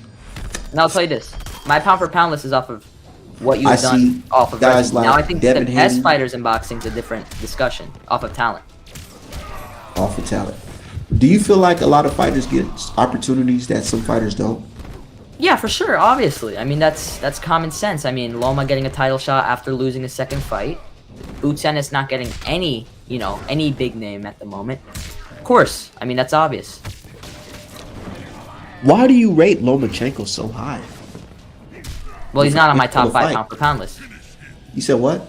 He's not on my top 5 pound. Oh, for he's pound. not? No, he lost Okay. to Teofimo. Why would it be? He was. I'll tell you this: at one point, I think the highest I never had him one. I just want to quickly add that. Some people have. I've never had him one. I had him before the Teofimo fight. I believe I had him at number 3, and then after that fight, he got dropped heavily. This is a good question. If all the fighters you listed were all in the same weight class naturally, and it's just pure styles, Okay. who do you think will win that fight? Between who? Usyk, Crawford, Canelo? Crawford, 100%. And I've made countless tweets on my Twitter expressing that. I know you've seen them, Art. Countless of tweets saying that I believe Terrence Crawford is the best boxer in the sport off of pure talent. I like that. I like that a lot. Because I believe so as well. Who you got, Crawford or Spence? Crawford, 100%. No, I'm not gonna say 100%, but 100%. Like I believe that. Like I'm not hesitant in saying that pick. I believe Crawford would beat Errol Spence if they fought. Really? Yeah, I'm Team Crawford in that Team situation. Crawford? Man, that's so tough, dude. That's so tough. You know, I've actually thought about that fight since I believe 2015 because I knew Crawford was planning on moving up. Errol Spence was this up-and-comer guy, and I believe the main channel talked about it. I don't think he still uploads. His username at least used to be called Dream Chasing Boxing, and he used to always post. And I remember I always thought about that fight. When I first thought about that fight, I said if they fought, I think I'd go with Crawford by like split decision because that's how good of a fight it was. But I think if they fought now, probably edge Crawford by like a very close unanimous decision if they fought. I don't think he'd stop Errol. Man, I feel like when when Errol stopped Ugas, a lot of people gonna be saying things different. It's possible. I think Errol's gonna beat Ugas on points personally. I think he's gonna stop him. I wouldn't be surprised. I mean, Ugas got hurt by Abel Ramos. He's been dropped by Delorme. He was dropped by Delorme, so his chin's good, but it's not foolproof, and I could see Errol getting him out of there, but I think the layoff, Errol having a layoff, and honestly, I haven't been truly sold on Errol's power in recent bouts. I'm not quite sure if he'll get Ugas out of there. He might, but I'm favoring points. If Earl is with Blu-ray, he's gonna stop Ugas. I heard he's not with Blu-ray with Ugas. Blu-ray said that he'll know, when the new year hits. So, but if Earl's not with Blu-ray, then maybe he'll stop him. Maybe he'll get a close decision. What is Blu-ray doing that makes him so amazing though? I always wonder that. I ain't gonna lie. I seen his training He's always camps. said I'm like, that. He's always said that he's just the recipe is different with him. He had Earl hitting 700 push-ups, things like that. Doing workouts like muscle ups, and he like just hasn't jailhouse worked. workouts. Yeah, well, yeah, You know- it's basically you know muscle who I like? workouts. Who? I like Larry Wade. Larry Wade? I think he's Blu-ray's the better best than Blu-ray. I in my think Blu-ray's the best strength and conditioning trainer in boxing because of that 11-win knockout streak. And the way that he has Earl, his physique and how that affects Earl's game, because Earl hasn't trained with Blu-ray for these last 3 fights. Yo, Yeah, Arman, he I said have a this before. question for you after this. Go ahead. Who do you favor between the future super fight? And I think both of these guys will, if not probably, at least somewhat likely be better in Crawford and Spence. And that's between Boots Ennis and Virgil Ortiz. Really, bro? Is that a real question? You got Virgil, right? No, I'm playing. I'm playing. Even though me and Virgil went to the same high school, I roll with motherfucking Boots. Of course. I love Boots. You know, Boots is probably my favorite up and coming fighter at the moment. I love Boots Ennis personally. I showed a casual Boots Ennis, and he said, "Oh my god, this guy's amazing." For sure. I mean, all you gotta do, you don't even have to watch a fight. Just watch him style. train, man. Dude's explosive, power, quick. I'd pick him to beat Virgil at the moment. I mean, Virgil's a great fighter, and I think he's the only guy that can challenge Boots out of the young up-and-comers around that weight class. I think another great fight in the future is Boots Ennis versus Charles Conwell. I think that fight would be a war. Yeah, my dude Davis says Ghost Sean was with Larry Wade for a long time. Yeah, Larry Wade, he did his thing, man. I like the way he had Sean Porter looking in that Errol Spence versus Porter fight. But let me ask you, Mighty Mike's Boxing, who you got? Triple G versus Charlo. Triple G majority decision. Look, I know you're not happy to hear that, but I'm not gonna lie to you. I'm not gonna lie to you. I still favor Triple G at the moment. there's What a do y'all reason think why about Triple that, G y'all? hasn't fought him yet. There's a reason why Golovkin hasn't fought him yet. The dude don't want to fight him for a reason. You don't want to fight Andre for a reason. If this I'll tell you this: motherfucker was Andre's Steve even easier Rose- than Charlo for Triple G. I think Charlo would knock Andre out. I think Andre's easier than Charlo is. Hell no. If that was the case, then Golovkin, he would have fought him already. If these motherfuckers were Steve Rose and Shred's medal level guys, Hey, I'm not then saying he wants to fight him. everybody I'm be just saying knocking if out they their did fight. door. I'm not saying he wants or doesn't want to fight them. If they fought, that's mean, how I we- see it go. I'm not saying he wants to we- though. We can speculate all day, but the dude don't want to get in the ring with them for a reason. We're you know, so- speculating as we speak. Yeah, but Man, I'm not gonna lie to you. I'm I not gonna don't lie to you. have Mighty any Mac. faith in him. I do not like Golovkin at all I don't because either. his whole claim to fame is 2 fights with Triple G. I mean, with Canelo. Which he won And- both. Even though I feel like he won the first fight, How do and you I score feel the like second one? I feel like the second fight was a draw. A to be draw. honest. I actually respect that take. I think that's a very logical way of looking at it. There's no way Canelo won the first fight though. I just feel like No. after that, his career was just been on the downhill. It's like there's a documentary called Chasing Mike Tyson that Holyfield stars in. And I feel like Triple G is going to have his own Chasing Canelo documentary as well. He may. Um, He may. And I'll say this though, people like to ignore this fact. Triple G in the second Canelo fight, I believe he was 35, I think. So you look at Triple G, you can tell that there's obviously, no matter how the Canelo fights had been, he would have declined after that. I mean, it's just physics. It's just how the aging process is. Now, I do think that the you're saying he's Lomachenko fight- old, right? What happened? He's old, right? I think he's 39 now, turning 40 in April, yeah. And you still think he could beat Charlo? Hey, Montiel, I don't rank Montiel high, and he gave Charlo tougher You think fights than he Triple G should've. could take 1,000 punches though at that age? He would. I don't think he's gonna get hit by 1,000 punches. Right. That's just me. I Hey, mean, I'm not confident in his that pick at all. You think he can dodge 1,000 punches? No, he's not dodging them. The guy's not throwing 100 punches against Triple G because he knows it's coming back. Nah. Hey, but that's just me. Yeah. Hey, I'll tell you this. I'm not confident in picking him to beat Charlo. I am relatively confident he beats Andre, though. I will say that. I'm relatively confident he beats I feel like it'll be even worse if he fought Andre. you look at Triple G's career, and since Triple G's my favorite fighter, you know, I watch his fights very closely. The main guys that give Triple G problems aren't the guys that are slick and that move around and outbox him. They're the guys that come forward, pressure him, and make him feel uncomfortable. I think Charlo's capable of doing that. I don't think Andre's capable of doing that. Triple G's way past his prime, dude. He ain't is. accomplished shit in his career. It's fucked up, fucking dude. And garbage. it's He's in like, Hall of Fame, though. look, Fuck at that. one point, I used He to will, have though. some type of sympathy for Triple G because I said, damn, I ain't gonna lie. They kind of fucked him in both of these fights. But then again, I said, you know what? Now you could just fight Charlo. And then Canelo ain't gonna have no choice but to come fight you now. Go knock out all the guys that said they want to fight Canelo. Well, here's the thing. Triple I G like- clearly wants to cash out and has no interest in really chasing any type of greatness to finish off his career. I could say this as a Triple G fan. He has no interest in, you know, being a greater fighter than he is now. His main goal right now is to cash out. I think it's very likely he fights Murata for a lot of money, which I think we all know he's going to make a lot. And I think he's going to unify those belts and he's going to retire. Do you think he's gonna make the Hall of Fame? Yeah, He of just course. said Look that. how much he gets hyped up. Look how much he gets pushed by the media. How wouldn't he make the Hall of Fame? Oof. I'm pretty I don't- confident he will. You know I why he don't gets think hyped so up by the about media? that.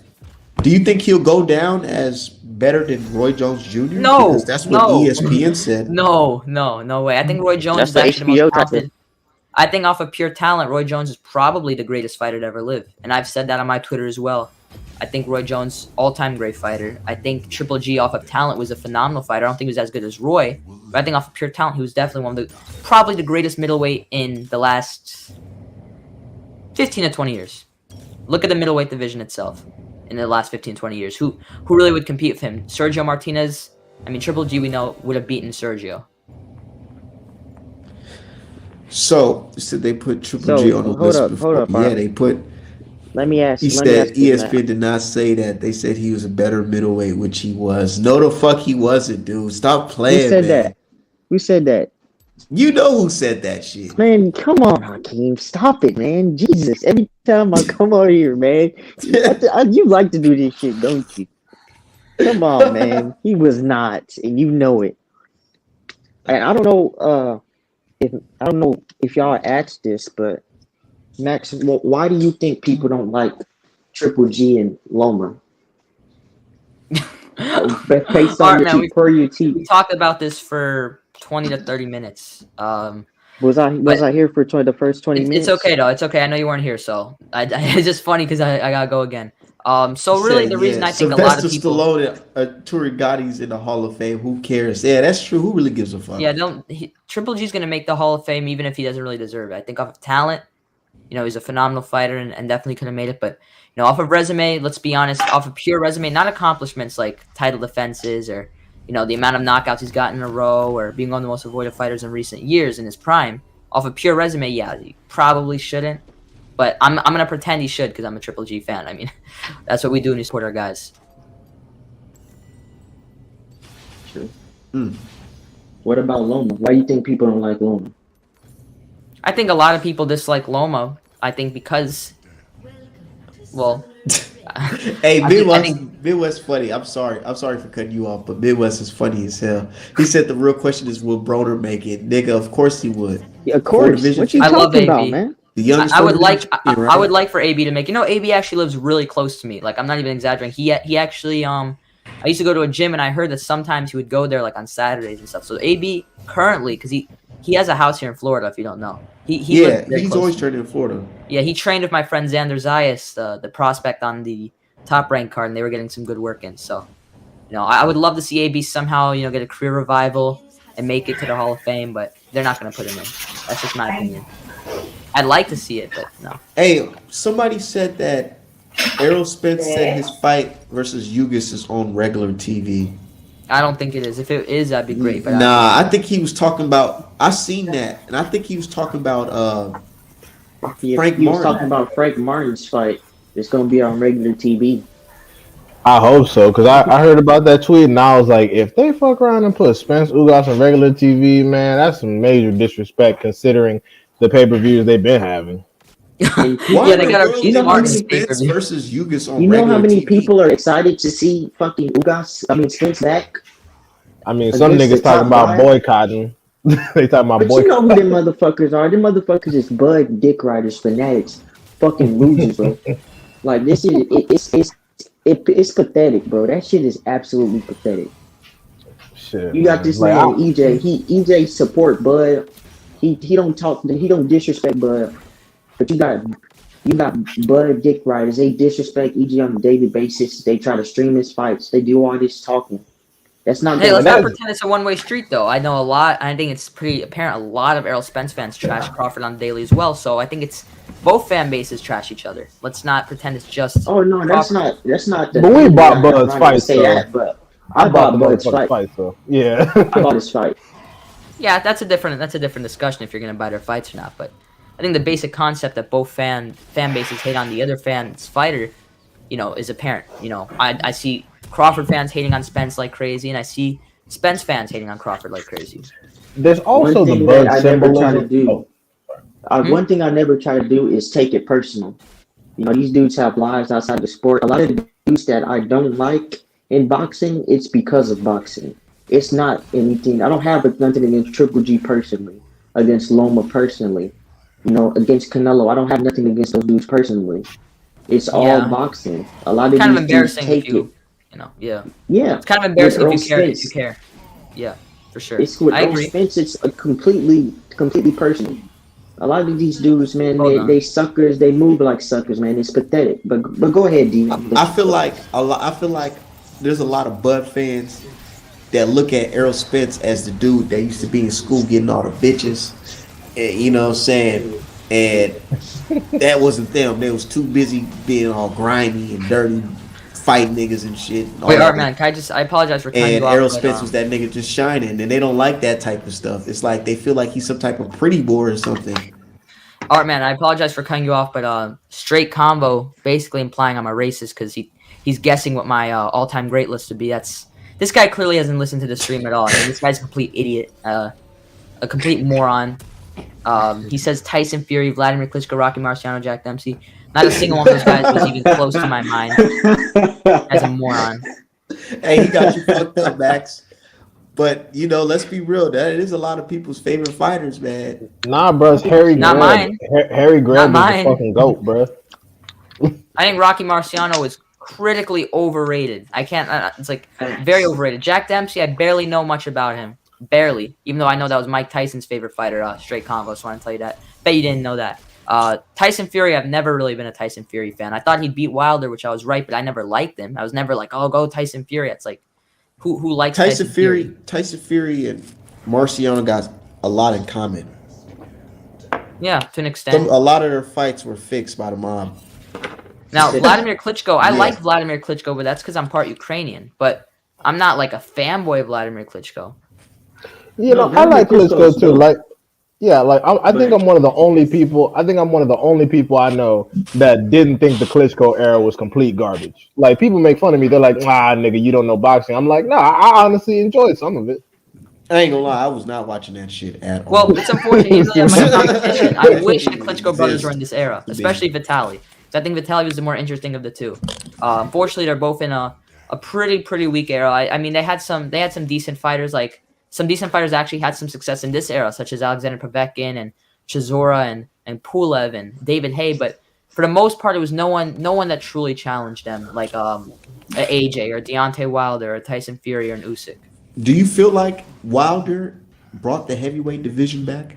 I think he gave it a lot of entertainment and gave it a lot of limelight. I do think he did do that, especially because of his knockout ratio. And it baffles me because I feel like a lot of people are going to be talking about this years down the line. How can anybody be upset with a heavyweight champion that has a 8% chance KO Something like ratio? that. Something like that. Something very, very high. I can't think of the exact. Man, I ain't gonna lie. If you're not a 6'9" fucking coke addict that's on peds, you're not getting up from the punches that Wilder's throwing. I used to think that AJ would beat Wilder. Then I saw Wilder Fury 3, and I think Wilder would put him to sleep in like a couple rounds. But also, Arman, there's something I wanted to bring up too with a lot of boxing fans, and that is a term I like to call token fighters, where a lot of white boxing fans have token black fighters they like just so they could say they like black fighters. I'll give you a few of those token fighters. Sean Porter, Danny Jacobs. Unfortunately, even though he's one of my favorite fighters, I promise that's not my motive. But coincidentally, because he's a Top Rank, a lot of people like saying they're Terrence Crawford fan. It's unauthentic, though. I've heard a few people use Michael Hunter. So there's definitely... And I also think it goes the other way around. I've noticed a lot of people who say, oh, no, there's some white fighters I like. I like Caleb Plant. I like Joey Spencer. So I want to point out something people don't talk about. Enough with the token fighters to prove that you're not racist. Both sides do this, and it's pretty pathetic. I like Sean Porter. I like Danny Jacobs. I feel like when it comes to the black side, I feel like it's more genuine. We like certain. I feel like we're the most fair group in boxing. To be honest, we like everybody, but we just know what our fighters are capable of doing. Max is 100% correct with that token blacklist, and I was just going to say that I feel like a lot of these quote unquote Bud Crawford fans, they're not Bud Crawford fans. They don't buy Bud's fights. You see it all on the timeline. Every time Bud might say something about Canelo, these dudes switch sides all the time. They use Bud to attack EJ and to act like they act Bud to shit on EJ. Because if that was the truth, all these dudes that say they love Bud, they support Bud, all this other bullshit, Bud would be a superstar. You remember when Bud said he feels like Canelo avoids black fighters?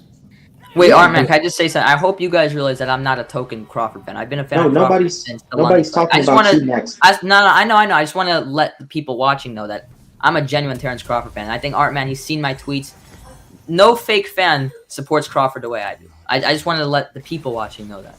The only place I'm gonna disagree with you, like the Bud token thing, I think Bud is the only one I've seen. The ones like Jacobs and the other ones, I don't think that they're token pieces. I think that because Jacobs lost to Triple G and Canelo, they need to make Jacobs look like something in order to pick up those other two. So I wouldn't say that they were tokens. For example, it's like before Wilder took an official Fury L, it was Wilder's garbage, his skills lacking, he's trash, he brings nothing special to the division, he's a hype job. As soon as he takes his definitive Fury L, all of a sudden I'm hearing the phrase, quote unquote, prime Wilder. It's like, I saw that. I noticed that too. I didn't actually notice until someone pointed it out. I remember all these people trashing Wilder as a fighter, but once Fury dominated him in the second fight, everyone's calling Fury an all-time great heavyweight, and he beats Muhammad Ali. But I thought this guy was a nobody prior to the Fury fight. So yeah, I've seen that very strongly with Tyson Fury and Deontay Wilder, and I think I've seen it with a lot of these of fighters in these fights. Because of all the channels. Because earlier you asked like some of the channels that you so like I'm talking about people like I don't mean to bring up too many names, but like Ring Ding, the Cummings guy, maybe is that Ring IQ? Ring Ding? I don't like Ring IQ, by the way, because him, I don't want to get to it. Him, Leho, and a few other channels. And this is also why I think you take some heat, because some of these channels openly engage with you. And I'm not trying to pick who your fan base is or whatever, but I think also you openly engaging and having somewhat positive discourse does bring in some heat. But and I'm not saying you should be openly associated with those people, but those people, they tokenize Bud. And that's why Bud gets a lot of additional flack, even from black fans, that he may not deserve, because those people choose him. They go, okay, I'm not racist because I like Bud, but let me tell you why niggas ain't shit today. Like you know what I'm saying? Like they'll point out Bud Crawford and then go on a fucking complete racist rant, upholding all the double standards in boxing. And the only time they show their true intention is like, for example, y'all might not remember, but remember for like a hot minute when Bud was on ESPN's pound for pound list above Canelo, and Canelo's number 2. The same people that tokenized Bud today were saying back then, Bud Crawford has not accomplished shit in boxing. Yeah. They were saying he hasn't accomplished shit, he hasn't done shit, he hasn't fought nobody. Fast forward now that Canelo's on top of the ESPN pound for pound list and Bud Crawford and Errol Spencer's the fight to make, all of a sudden Bud is super nigga. I'm like, oh shit. So now Bud done put in all this goddamn work, done beat all these motherfucking people, and Errol Spence ain't shit? Damn, what happened? Yeah, y'all hit the like button. And also I want to say, I think this is the second or third time that it got brought up with like the people I talk with, and completely understandable why it's brought up. But I want to say this: I I put at least a conscientious effort to be cool with as many people possible, just so it, get some sort of middle ground. I try being friends with nearly everyone, and that's why a lot of the people I was friends with, got looked at bad. Even at one point, I was trying to be nice to, because I kind of felt bad a little bit. I didn't know the whole situation, but at a point, I was like, I didn't know the full story, and I'm like, Jack Alter, keep your head up. But then I found out what happened. Obviously, it's a different story, but you know what I mean. Like, I try being cool with as many people possible, and if you're doing that, of course, you can't figure out each and every single person, the type of person they are, but that's the reason why a lot of the people I associate with, some people think it looks bad on me, but I try being cool with everyone. No, I understand, and also you're a content creator. Hold up, D. I apologize. Go ahead. One thing, you get one thing, Max, is that you don't gotta try to be cool with anybody, man. You put your opinion out. You stand on it. If they don't like it, fuck them. If we don't like it, we don't have to agree on everything, because I don't agree with everything you tweet. But I'm like, sometimes you can put up a good tweet, but we can have that dialogue. We can have that discourse. A lot of these dudes, they come and they don't agree with something that I say, so they just start calling me names, calling all this bullshit, all this other stuff, man. I'm gonna tell you, I don't know if you know I didn't campsite, but I was on his page and he created his own pound for pound list. You know, he had his. These are his picks of his fighters based on the skills that he sees with them, that they can beat any fighter and all that. But he didn't have Canelo on the pound for pound list. He explained why, and all throughout that chat, I'm on that live. They called us monkeys, da da da da da, Mayate, this and this and that. I'm having dudes come in my inbox as a fake champ side. Dudes commenting like homo stuff on my posts. Dudes coming in my inbox attacking me because I criticize Canelo, and it's about race. And one thing that I've noticed is a lot of times that, you know, black people, boxing on anything, every time we support our own fighters, everybody has a problem with it. You know, of course. Everybody has something to say, and they don't. Hold on. Let me finish. They don't like it, but the Mexican people can support their fighters. You know, Ukrainians can support their fighters. Whatever. I have no problem with that. But the thing I have a problem with is you're not going to tell me who I can't support, because I don't bring hate in it. I'm bringing facts. I'm bringing my point of view and my experiences. You know, a lot of people will sit up here and tell me I don't know shit about boxing, but you can't explain what I don't know. You don't talk to me, so you don't know what I don't know. You know what I'm saying? So a lot of the times, this is why we stick so close to one another. A lot of the brothers on this channel, me, Artman, D-Hive, is because we want to support one another. We want to see each other thrive. We back our fighters because they're the ones that put on for us. They're the ones that support us. The ones that support us are the ones that we're going to prop up, you know? And I just think that is important, because a lot of times we get hate for it. They call us PBCers, LDBCers, which is just a code name for nigger. It's just a code name for the N-word, you know? And so I don't have any problem with anybody else doing it, so don't have a problem with me doing it. And I noticed, like, last Sunday we did that live about, you know, race and boxing, and nobody that was talking shit at the timeline showed up. So that shows me y'all don't want to discuss it. So you don't come in my inbox talking all that shit that you usually talk, because when you had a chance to discuss it with us, y'all wasn't here. I'm not saying you, Max, but a lot of those people, they weren't here. You know, so you can go ahead. I just had to get that up. Yeah. You know, speaking of what you said about people showing up, you know I said a really a very bold tweet, and a tweet that got a lot of mixed responses. And I said to myself, if our man's inviting me to do this and I don't show up, it's gonna look really cowardish, and it's gonna be embarrassing. You can't talk your talk and then not come to back it up. So I had to make sure to really address the situation and go in detail. And I've answered, you know, every question anyone's asked me, and I'm prepared to answer any more in the future.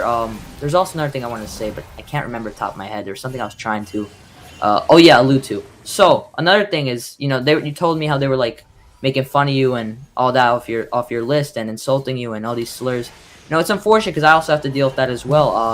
Off of my tweet, someone whose name I won't say, but let's just say some people are suspecting he's into younger people by the way he's been acting recently. It's been a little bit of a topic on Twitter. I don't want to say his name though, just out of respect for our man's channel. He quote tweeted my tweet with a KKK robe, and I had people I was actually friends with like quote tweeting and laughing to the tweet, and people I follow that follow me back liking the tweet, retweeting the tweet, and it makes me say to myself, man, these people are so fake. After all these times I talk with them, they actually think that that's, you know, something that's funny. Someone call me a KKK member or something like that off of an opinion. So, you know, it just makes me realize these people on the internet, they're very fake, and, you know, there's a reason you probably won't meet any of them or very few of them.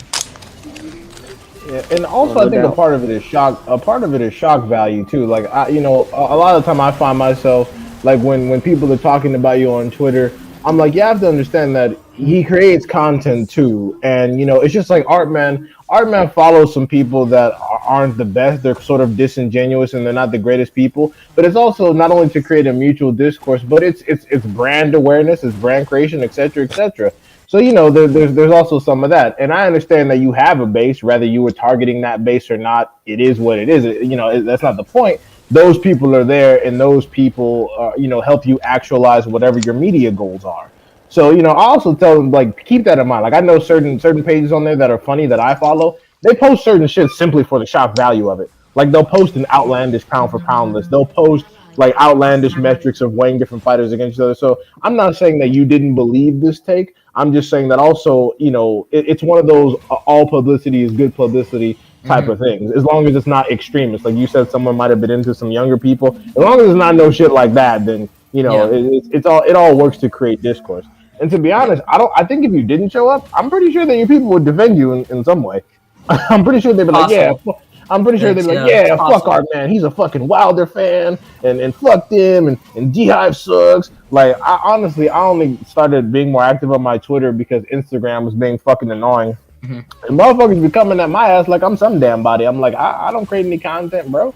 Yeah, I remember when me and Art Man. It's so crazy to me, y'all, because I swear, what happened to me is I got blocked off of Facebook, and I say, you know what? I'm tired of this shit. I'm about to get on Twitter. I get on Twitter, and here the fuck we are today. Yeah. Hey, I was just bored, and I just like, because I had this Twitter account since 2016, but I never tweeted. I had like 50 or 60 followers at most. I think late 2020, around that period, I'm like, you know what? Let me start, participating in my Twitter base. School was virtual. I didn't have as much social as I do now because school was all virtual. I'm like, I have some free time. Let me explore this, and here we are as well. And also, I wanted to say, I remember me and Art Man first had our first couple of lives. People couldn't like comprehend it. They were like, Max and Art Man on the same live having a good discussion about the sport, not trashing each other. What is this? I just find it hilarious that people just couldn't comprehend seeing two people who don't agree on some things in the sport having a neutral, fair discussion that was cordial and respectful. I had black people hating on my ass. Yeah, I had a lot of people hating on me as well, but I think they're cool fit now. They started to see that it was a good thing. But I remember I was having people not message me, but I was having people like comment, Max, you're better than this. You shouldn't be doing this. I'm pretty sure I got blocked by Ring because I was your friend. I'm pretty sure because he just casually blocked me and we were cool. So, not everyone. We were like cool. I was always messaging him, "Low, what's up, bro?" Because we were all cool. And out of nowhere, I find out I'm blocked, and he still refuses to answer why. So, I'm pretty sure it's because I'm friends with Art Man. So, some people couldn't handle it, but I think as time's gone on, people found out it's actually a good thing that we're having like these regular discussions. That dude, I don't know what the fuck his dude is. He's incredibly hyper emotional. I think it's because he's been at this shit for like a decade and he's still a fucking struggle tuber. I don't fucking know. But like I said, I didn't even know who he was and like until he started attacking me on Twitter for whatever reason. And then I typed his name into YouTube and the first thing it shows up is Ring IQ versus Art Man and Ring IQ racist. I was like, oh shit. I was like, this is what the fuck. I was like, this is what the fuck I'm dealing with? Okay. I just saw Art Man cooking Ring, and I just saw Art cooking Ring, and that's how I know who he is. I still don't watch his content. I just know that he's a bitch. Yeah, bro, that's funny. I thought him and Punch Drunk were the same dude at first. Max, I don't know if you've seen it, but I was tweeting him. I said, dude, the worst thing you're gonna do is invite me to your platform. I think I saw that. That was before I really knew you too well, but yeah, I remember that. He invited me to that shit. The rest is history, dude. But said Art Man stole his fan base. Hey, but shout out to you, Max. For actually coming on the show on the panel. Shout out to you. A lot of these dudes. I tell people, I said Max not a racist, man. Well, Max, what do you think about this? Do you think a lot of your fan base are racist? I don't think so. I genuinely don't think so. I'm not gonna say not a single person is because it's pretty likely there are a couple mixed in there. But honestly, I think 95, 96% of my fan base truly isn't racist. Because I go out of my way not to pander to those people. People may think I'm pandering to them, but I'm really just saying some of my thoughts, and some people could misinterpret it as pandering. I never try to pander to anyone, and I genuinely don't think that really any real percentage are, in my opinion. Yeah, But I just see a couple people under your comment section, they start talking a little crazy, and they start having. Yeah, I see it for sure. I'm not saying there's none, but I think it's a very small percentage. So, especially when the arbitration went in Wilder's favor, it was what? Yeah. Oh my lord, that shit was hilarious, dude. I wish I think my store was open around that time. No, it wasn't. I started my store a month after, and that shit went nuts. All right, man, you gotta make a Boots Ennis hoodie or a Boots Ennis shirt. I do got a Boots Ennis one, but I don't got a new one. That's on the website. I don't know. I just feel like, which fighter has a strong fan base that would definitely get some? Xander Zayas, the prospect. You'd definitely get some buys out of him for sure. I really think you would. Man, I ain't gonna lie to you. Even though I'm a businessman, sometimes it's not even about the money. Make a Vito Milnicki hoodie. I just like making it. Got to be something that I like too. It's crazy how Milnicki and Spencer both got fucking bashed. No. I think Milnicki's a nice kid. I have nothing against the kid. I actually have cheered him on in the past, but let's be honest here. He's he's good for his age, but he's being way too overhyped. He's main event on Christmas, like, no. Well, hold Midwest, on, you know you biased. Everybody's biased. Let's not act like everybody has no bias. It's like there's an unbiased person. Nobody's unbiased. Let's get that shit out. Let's stop, normalizing that shit. Everybody's biased. It's just certain biases. Like, I'll be fair. I'm not gonna say I'm unbiased. Like, I'm very biased towards black fighters. If a black fighter is doing something that I don't agree with, then I'm not gonna support them. Yeah, I actually made a video on my channel a while back saying that everyone's biased. It's somewhere on there. It'd be tough to find, but I could probably, if R-Man wants me to send it, I'll look for it. I'll dig it up. I'll find it, because I can admit that we all have biases. I'm definitely not fully neutral all the time. I think I'm more neutral than a lot of people on here. I'm not trying to toot my own horn, but I genuinely think I'm much more neutral than most people on here. But I'm not fully neutral. No one is. I'm pretty sure it's actually impossible. Let me ask you a question, Max. Yeah. Why do you feel that these fans call us PBC fanboys? Honestly, I think because the LDBC, I'm just saying the LDBC in YouTube has become such a big thing. It's become so synonymous with supporting PBC fighters that they just assume anyone who gives any credit to any PBC fighter is an automatic PBC fanboy. Because you look at the YouTube boxing scene, a lot of those channels like 78 Sports TV and Boxing Go, they've blown up. Look at the amount of subs they have. They have a lot of subscribers. So a lot of people know who they are, and when they go onto Twitter, they just assume that if you support any PBC fighter, you're a PBC fanboy. I'm glad you mentioned 78 Sports TV, because a little factoid that a lot of people may not have been around for. It was, I believe, correct me if I'm wrong, people, but it was 78's channel that initially had a bunch of people come in and call the IBF to make sure Bud Crawford could get undisputed at 140. And what's hilarious is that the same people today that back then were either not riding with Bud or shitting on Bud now have tokenized him as some sort of anti-LDB. Hold on. Yeah. My bad. Not to cut you off. Now, Midwest, this last comment you just put is basically what you do, right? Which one? He said exactly. It's cool to be biased, but don't hold fighters to a certain standard that you don't hold other fighters. And I say that all the time. Hell no, Midwest. After the last stream, bruh, you calm down some. After the last stream, don't do it to yourself, bro. Man, I could cut you off, D, but I saw that. Don't do it to yourself, bro. Midwest. Come on, fam. But anyways, and yeah, Jason's right. PBC does have a lot of Mexican cards, and even the fans come out and say those are trash. But like I was saying, the 78 Sports TV channel specifically, again, correct me if I'm wrong, but they had a bunch of people call the IBF to make sure that Terrence Crawford could actually get undisputed at 140, because I think he was supposed to fight some damn man. I think he was supposed to fight Lipinets. I think Lipinets was up next. And it was 78's channel that led the call for that. And now Crawford is being used as an LDBC symbol, which I think is pretty hilarious. And I just think that's all rather ironic, and that's how you can tell how long some people have been watching boxing, because they were the ones that were leading the charge to making sure Crawford could get the glory that you're currently holding over Errol Spence's head now. And then one more thing, all the people that hate the quote unquote LDBC because they think it's a black thing, number one, it stands for Lions Den Boxing Community. There's nothing black in there. It's just where a lot of black people happen to congregate. And number two, and this is most important, you're the reason why it exists. I was just about to say that, D. If y'all didn't act the way y'all acted, there would need to be no fucking quote unquote safe space or congregation. We could all just intermingle together. But the fact that y'all react the way y'all do to anything where black people are around it, y'all are the reason why it fucking exists. So if you want shit like that to go away or seem meaningless, maybe change your fucking attitudes. Because there's like the HCP, Hispanics Causing Panic. You don't see us going over there shitting on everything they do. Shout out to them. They're good people. Shout out to G Funky and D-Style. That's basically their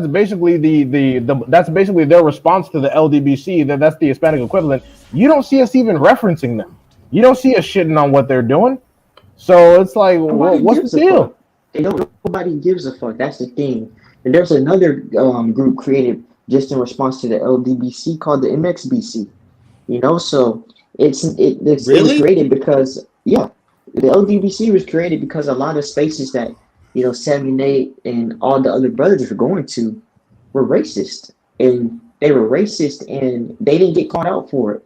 You know, the people on those platforms got to say whatever the fuck they wanted to say. Then you retaliate, then it was a problem. That's why the LDBC was created, so that we can have a voice, where our opinions are, not only shared, but our opinions, we can have our opinions, without somebody calling us a nigger or mayate or something like that. Like, I don't go on any of those channels. I don't go on any channel that I don't want to be on. If I didn't want to be on Art's channel, I wouldn't be on Art's channel. If I didn't want to be on Champside's channel, I wouldn't be on Champside's channel. If I didn't want to be on Ricky Wood's channel, I wouldn't be on there. I don't go over there to cause panic. I don't give a fuck what those dudes are doing. I come to talk boxing with my brothers like mine and people that, like I said, I have no problem disagreeing with. But a lot of these dudes, they're pathetic. And it just like the way that they talk, it's rooted in racism. The way that they move, it's rooted in anti-blackness. And it's pathetic. You see it all the time on Art's page. A lot of these dudes, no matter what Art says, no matter what Art does, they come on hating. Art. Didn't you tell me that a lot of people will tell dudes that you're cool with, man, tell Art to unblock me, and these dudes don't even like literally, me. Somebody posted on Twitter.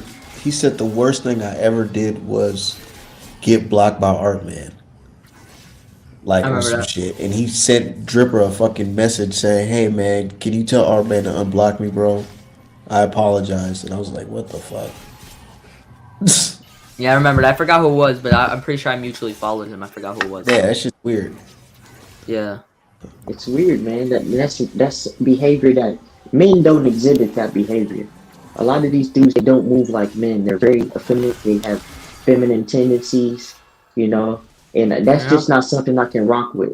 I got into it with a dude today because he's just fucking pathetic. The dude, and he didn't even come on the platform. He talking all that shit on Twitter, but our man extends the invite to you, but you got something to do. Okay, bro. You better bring your ass on here whenever. If not, we gonna cook you. Yeah, I told you to come on here. Like, what you mean? Like, we not gonna jump you. Like, dude. Exactly. Come That's on, what I'm saying. I'm always willing to come on here whenever I'm in hot water on Twitter. Our man knows that last time I was in hot water, it was the Errol Spence eye situation. You remember that? So, oh yeah, I remember. Yeah. Yeah, this is nothing new. I don't know why people are acting like this is new. I especially want that dude to come in. What the fuck is his Twitter name? Isan or whatever? Oh my god. The guy who claims he's Andre's cousin. Because I really thought about it like, nigga, if Andre's your cousin, you should be the main person on Twitter saying Canelo needs to fight my cousin right now. Like, what? Exactly. And it's funny as fuck. The biggest Andre promoter ever if that was my cousin. He defend Canelo more than he defend Andre, and that shit rubbed me the wrong way because nuts. I value family so much. You guys want to hear something funny? So I asked Demetrius Andre for an interview on Twitter, and he said, "Sure, I'll give you my phone number." I called the phone number, and it's some random lady who said this is the wrong number. Yeah, bro. And it's funny as fuck because he got on my case because he accused me of only understanding boxing from a black perspective and only knowing black fighters. Now that's just not true, but I don't need to explain it to that motherfucker. But I'm like, bro, you talk all this shit, but then he'll say some shit like, "Oh, well, my favorite fighter is black," and I'm like, so then what the fuck are we doing here? And then he shows that fucking banner of him and Andre, and I'm like, bro, you one of the main people taking a shit on Andre's head every fucking day, talking about this, talking about that. Like, shit on Andre repeatedly, bro. And like I said, I value family too much. That shit rubs me the wrong way. Like Art said, I would be the main Andre supporter. Man, Canelo, he needs to fight my brother. My cousin. Man, Canelo a bitch. Canelo this and that. I wouldn't take it personal, but Canelo needs to fight my fucking cousin. And if I see anybody shitting on Andre, it's gonna be a problem. My thing is that all the people that have told, at least I can only speak for myself, all the people that have told me to stop talking about race on Twitter, all those people got flags in their fucking bios. Now I understand that I understand that race and nationality are two completely different things, but they're both concomitant with each other. They have a connotation with each other. If you're repping some sort of flag, especially if you live in the United States and it's not the U.S. flag, you're symboling a form of heritage and a form of allegiance to a lineage or to another nation.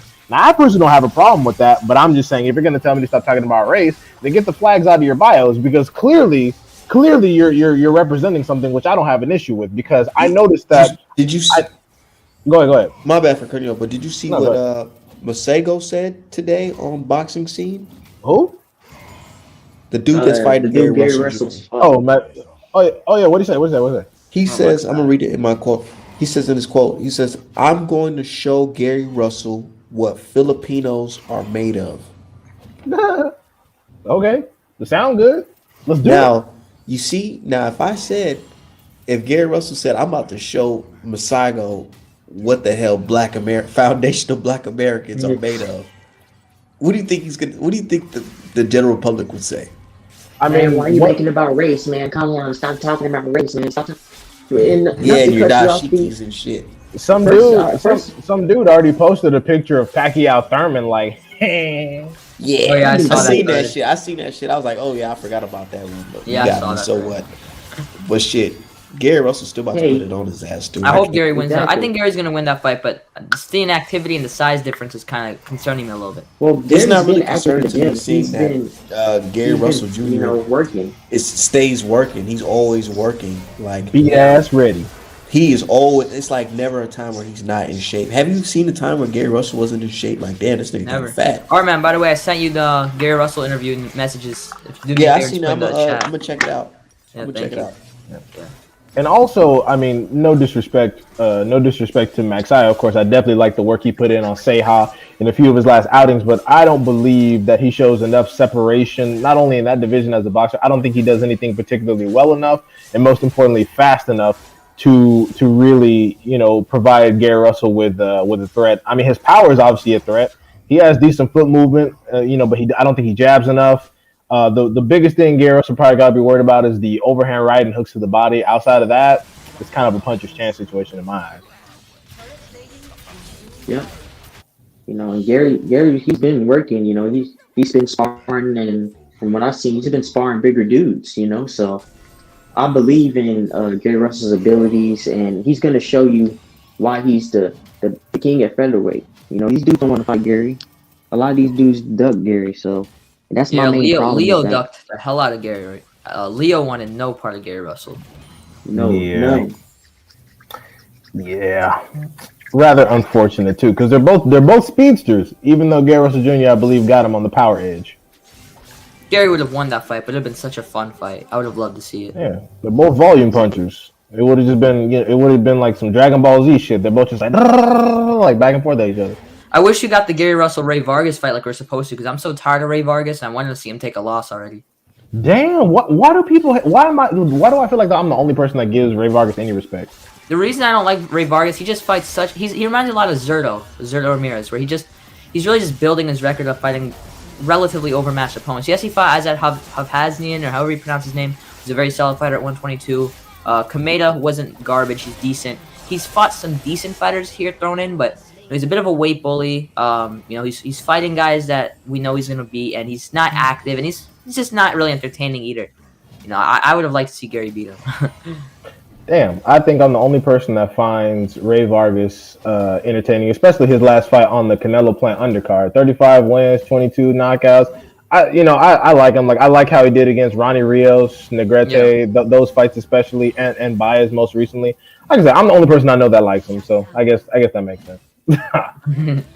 I mean, I really wanted to see him when he was at 122 fighting Navarrete. I thought that would have been a really interesting fight. I think Emmanuel would have gotten him though. Yeah, Navarrete would whoop his ass. Would have been a fun fight. I'm not doubting that, but yeah, Navarrete would beat his ass. 122 is arguably my favorite weight class. So many great fighters there. So many nice guys. I've interviewed actually 4 fighters at 122 on my channel. They're all such nice, humble fighters. So entertaining to watch as well. Just a great weight class. I really want to see Fulton Marujan. I'm trying to see when Inoue gonna come up. That's gonna be interesting. Yeah, I want to see Inoue move up as well. You know, 118 doesn't really have much to offer anymore. You know, Casemiro is all over the place. Donaire, I mean, they can make that Donaire rematch, but I mean, how much hype would that fight really get? Shit, I won't be hyped about it. I got faith in Donaire. I don't know. People call it's weird. People call Donaire a fraud, and I don't understand why. I mean, he's got what 5-6 losses. He's damn near 40, and still fought his way back to a title with some defenses. So it's like, oh, Donaire's a great fighter. I lost respect for him when he pulled out the Casemiro fight, but aside from that, off of talent, he's a phenomenal fighter, and I think has the best chance at 118 of upsetting Inoue, even though I would favor Naoya to win again. Yeah, because he survived the Inoue body shot. I mean, he took a knee, but he survived and managed to see out the fight, and he broke man eye socket with a glancing left hook. I think Donaire is one of the best left hooks in the business. So I mean, even if I got to be by myself, I'm interested in the shit. Of course, it's a great weight class. Don't forget, Daniel Roman, Rais Salim. You got Ronnie Rios still there. Angelo Leo, very underrated fighter, even in his defeat to Fulton. It's a great weight class. Now Fulton talking about he don't see any point in fighting Aleem. I'm like, nah, all right, I don't like all that energy. I don't like all that. The only fight, like, there's only a couple fights I'd rather see than Fulton Aleem at that weight class. Fulton Marujan or Fulton Roman. If he doesn't fight either of those guys, why not fight Rais Salim? Yeah, and since MJ fights on DAZN, I don't know when the fuck we get that unification, if ever. Yeah, I don't have much faith in that fight happening as well. I think Ronnie Rios may have to pull off some sort of upset for us to get, which I don't think would happen, for us to get a big fight. Someone commented Carlos Castro. Carlos Castro is very solid as well. I would like to see him fight Angelo Leo. I think that'd be a war. Yeah, I would have liked Rios versus MJ too. I believe they were scheduled, but he pulled out for whatever reason because Rios goes to the body far more often than this other dude did. And a lot of people didn't talk about it, but MJ, his last fight, I mean, he was in some deep shit for a minute. I was like, whoa. He didn't look great at all. He doesn't. I've talked to Angelo Leo, and he told me when he sparred MJ, MJ does not like it to the body. There's actually sparring footage of them sparring. He does not like it to the body, and Fulton goes to the body like crazy. Fulton has a great gas tank. I'm not sold on Marujan's gas tank, and I'd favor Fulton in that fight. But I think it would be a tough fight, but I would favor Fulton. And Rios goes to the body a lot, especially if you look at his fights, especially if you look at his fight with Negrete, since we were on that topic. I was like, if Rios was in there with MJ, with when what's his name, Velasquez was in there, might have been some different shit. Ronnie Rios, very underrated fighter, very very good fighter as well. I think he would definitely have given MJ a tough fight, no matter how it played out. I think Ronnie Rios' pace, his work rate, his pressure, his volume, his chin. You know, he has a good chin too, Ronnie. He's not going to get put away from any real shot from Marujan. You got to get hit by some bombs to go down. I think MJ could have folded him, but I think that the body shots, because I think Rios understands that he's not a one-hitter quitter type of individual, so he goes to the body often and he goes to the body hard, which I definitely like. I think MJ has what it takes to fold him, but I think the fight definitely could have taken a more interesting turn. It might have been in split decision territory, or potentially having MJ knocked down once or twice, or having at least take a knee with his body shots, because he was tearing Negrete's liver up. It was terrible. For sure. I agree for sure. Davis commented, "What do y'all think about Mark Castro?" I don't think Mark Castro is very good, to be honest. I think if him and Keyshawn fought, it'd be dominant. Castro would lose. Yeah, Castro I think is very overrated. His face and his teeth, it's just like that horse teeth mouth motherfucker. It's just he's just a weird looking dude, and I'm not sold on him. I'm sorry. He's just all hype. I think he's hype. You know, he's a good fighter, good skill set, but once he gets in there with a dog, an elite dog, like a Keyshawn Davis, it's going to show, the difference between him and, the elite level. Yeah, a tweet I made on Twitter, I think a month or two back, that actually got, I believe, over 100 likes. It was actually surprisingly, got some people seeing it. I said Mark Castro is DAZN's version of Joey Spencer, and I think that's a very accurate depiction. I think he is DAZN's Joey Spencer. Speaking of your guy, Xander Zayas, there's rumblings of people saying that he's afraid to step in there with our brother, Lorenzo Simpson. I haven't actually heard about them fighting yet. Yeah.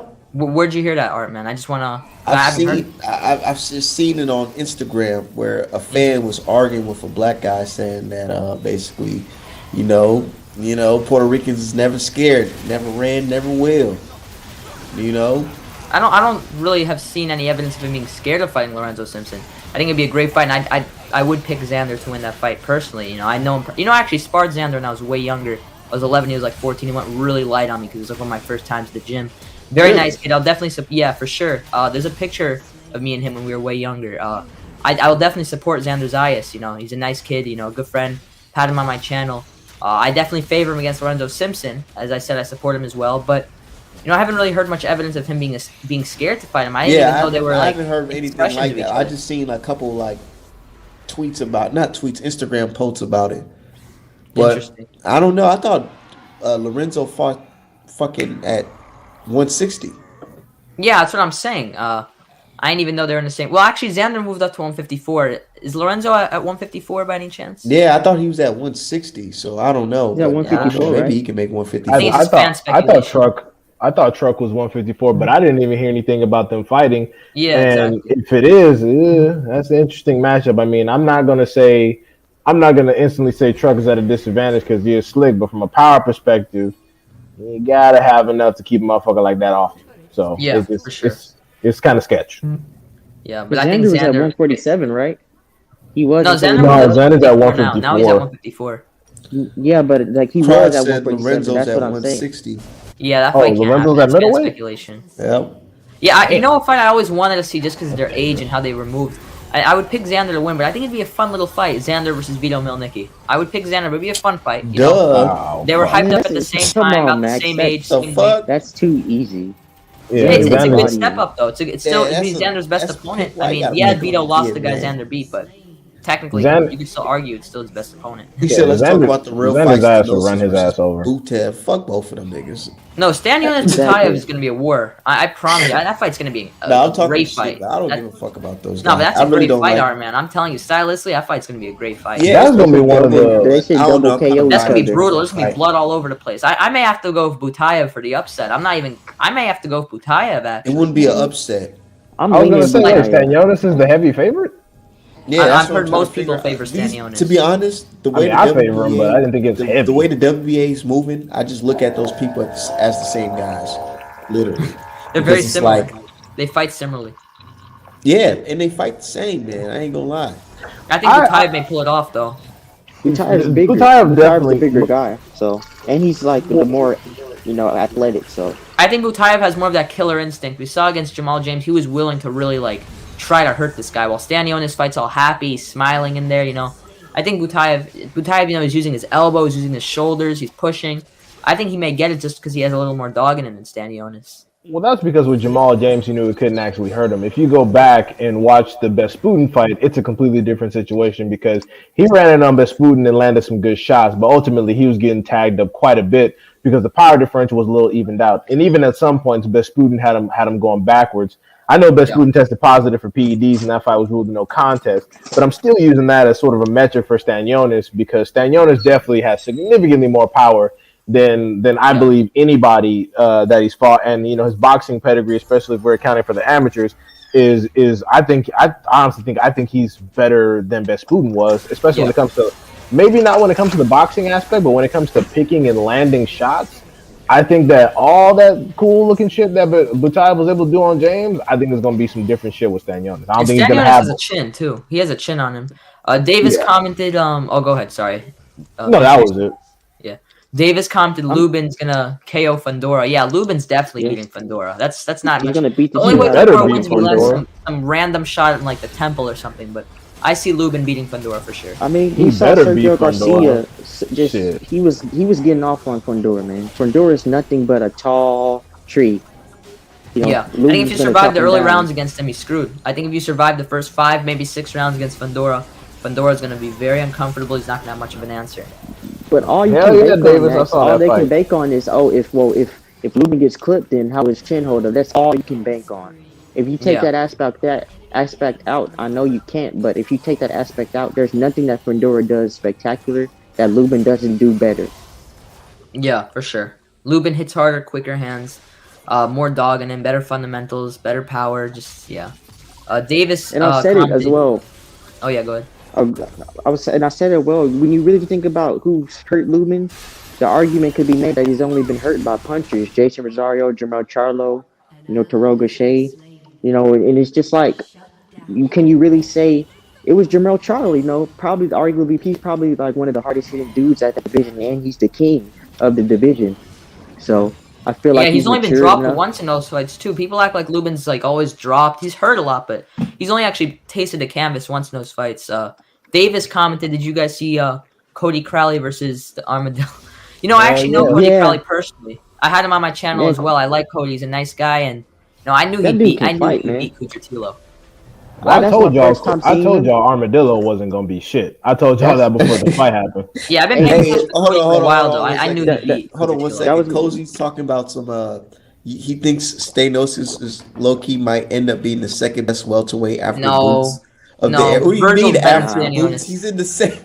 He's in the same fucking time frame as Boots. What the hell? You should. Hell nah. He's 27. Virgil's better than Stanionis. He's in that class. What are you talking about after Boots? No, he's saying behind Boots, like the second best. Boots the best and Stanionis the second best. Well, he said might, but the truth of the matter is might is the appropriate word because Stanionis is one of those fighters that's always going to have a puncher's chance. Like look at Subriel Matias at 140. He's obviously not the best boxer or fighter there. However, the differential where he shows definitive separation is the power. He's one of those guys that if he catches you wrong and you slide into some hot shit, it doesn't matter who you are. You might fuck around and go out. You know who gonna be the top welterweights? Boots, Barrios, and Regis. Damn, you think Barrios going to the top? Not Barrios, bro. He's not even getting past the watch. After Barrios beat Keith Thurman. Stanionis will beat Barrios' ass, bro. No, I'm gonna tell you this. I think I would love to see Virgil fight Virgil fights Stanionis. I think that fight would be all action. I don't think Barrios can beat Keith Thurman? If Keith's really washed like he was in that training footage, he may, but I wouldn't favor Barrios. That's why I'm mad that once upon a time ass nigga took that fight. If you fuck around and lose, you know how stupid you gonna look? That's what I'm saying. Keith Thurman because he didn't give Spence his shot. I don't like Keith Thurman because, man, he acted like Spence was a fucking ghost or something. Like he was just queefed. I call him queefed. After he took that F1L, he woke up, and I feel like they go ahead and just put the man up in there. Man, the bread done got low. He want to get off the couch, trying to get another check to fucking keep his wife in the picture. That's low key. Yeah, his wife been looking at flights to Dubai. Yeah, that's honestly that's low key one of the primary reasons I think Tyson Fury started fighting again because there were a bunch of articles with his wife threatening to leave, and all of a sudden I see this man off suspension. He getting tune-ups while they're calling his name. I'm like, oh, so now you just back in the fucking legs, huh? Man, I like Keith Thurman, but he's done.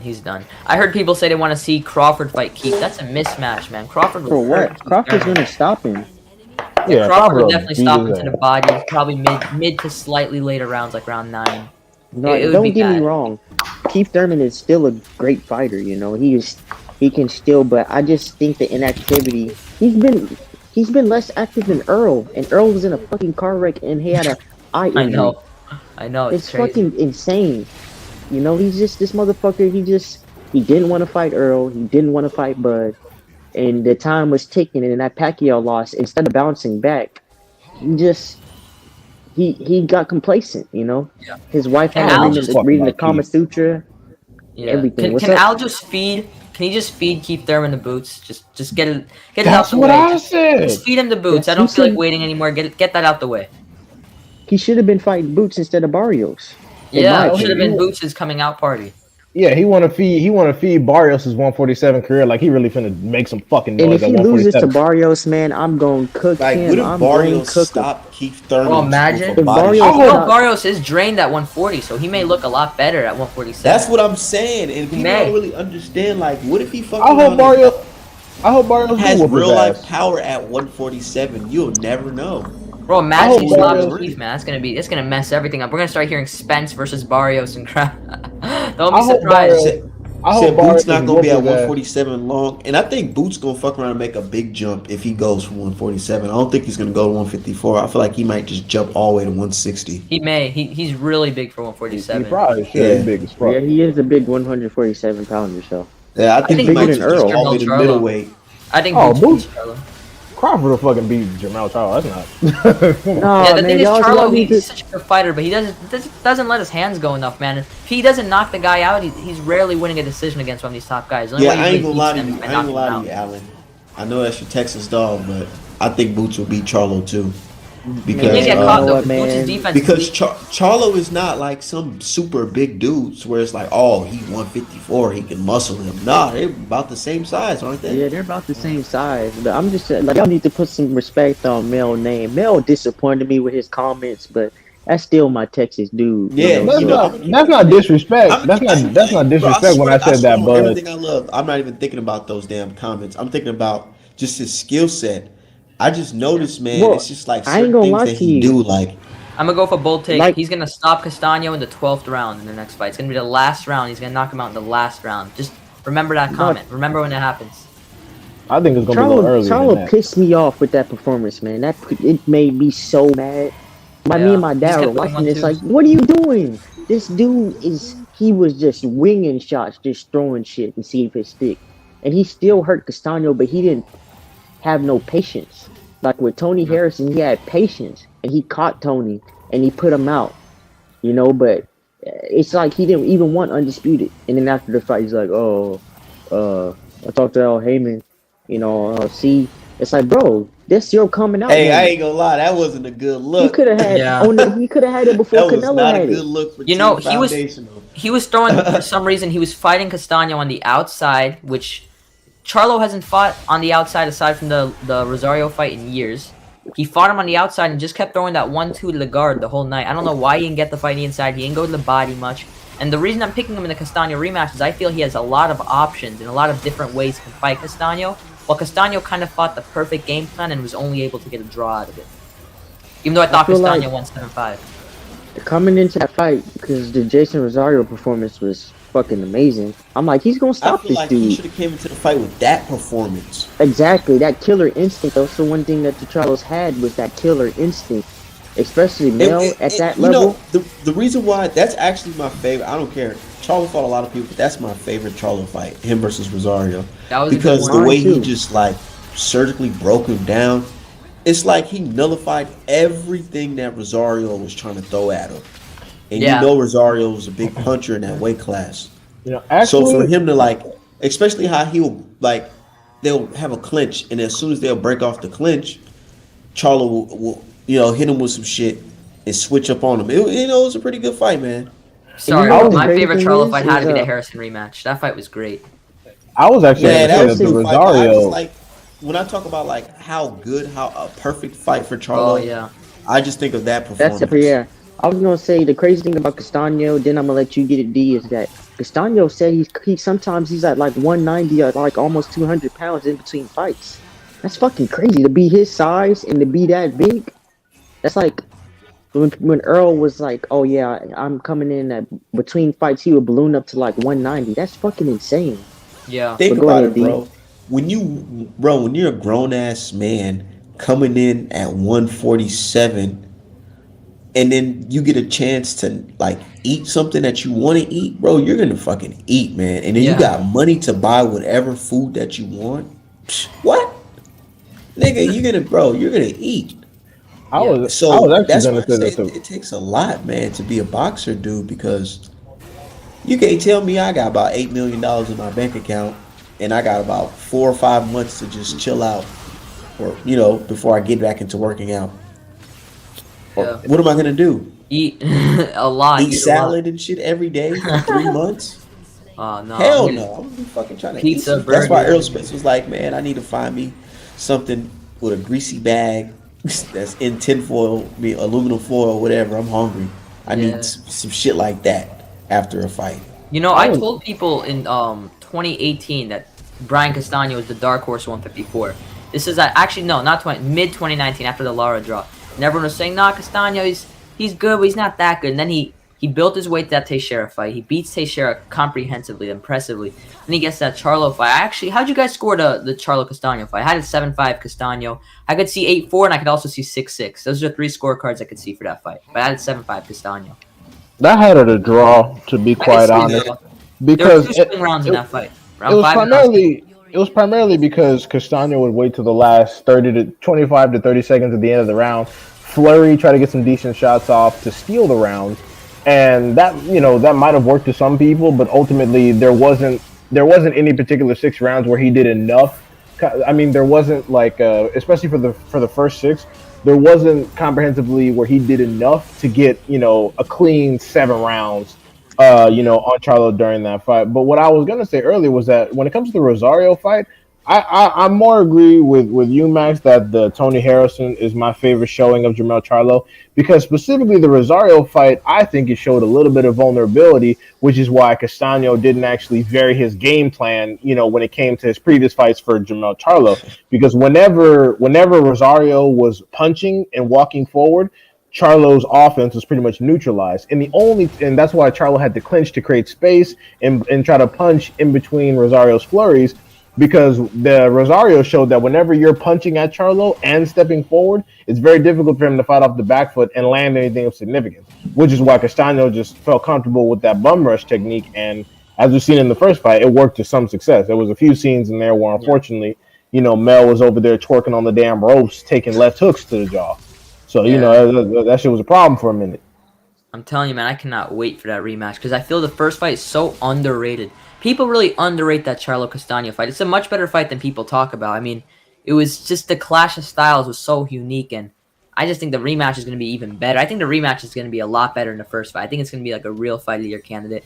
And I think Charlo's going to be in a fight where it's like either 6-5 Charlo or 6-5 Castaño. It's going to be like a fight where people are kind of split on who they think's winning, and I think Charlo's going to dig deep. He's get that last round TKO. I'm really settled with a 12th round stoppage for Charlo. Derrick James, I'm telling, the only thing I have about Derrick James is that I don't know what it is, but he needs to coach that fucking uppercut. I do not understand why everybody is devoid of damn uppercuts. An uppercut is a punch that I believe needs to be attempted maybe at least once or twice per round, or every other round at least, especially when you're dealing with someone who thrives on coming into the inside. I mean, Terrence Crawford. Look what happened with Sean Porter. Sean Porter is a massive pressure fighter. He put his head down, ready to swing the hooks, and then bop, rear uppercut. Yeah, I called that shit dipping down. Yeah. Hey, yeah, I called that shit on Twitter the day of the fight. I was like, if Crawford can time that rear uppercut just right, this shit gonna be over. So, somebody just liked one of my tweets by the name of Regis Prograis. Oh shit! Nice.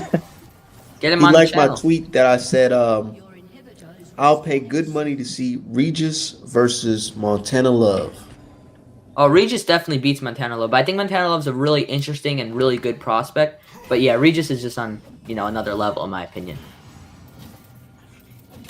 I've never been. I feel like I'm not super high on Montana, and maybe people don't like me saying that, but I'm just not. I don't know why. Really? He needs discipline. I think he's pretty good. I think he's. I'm not saying that he's bad. That was a great fight against Branchik.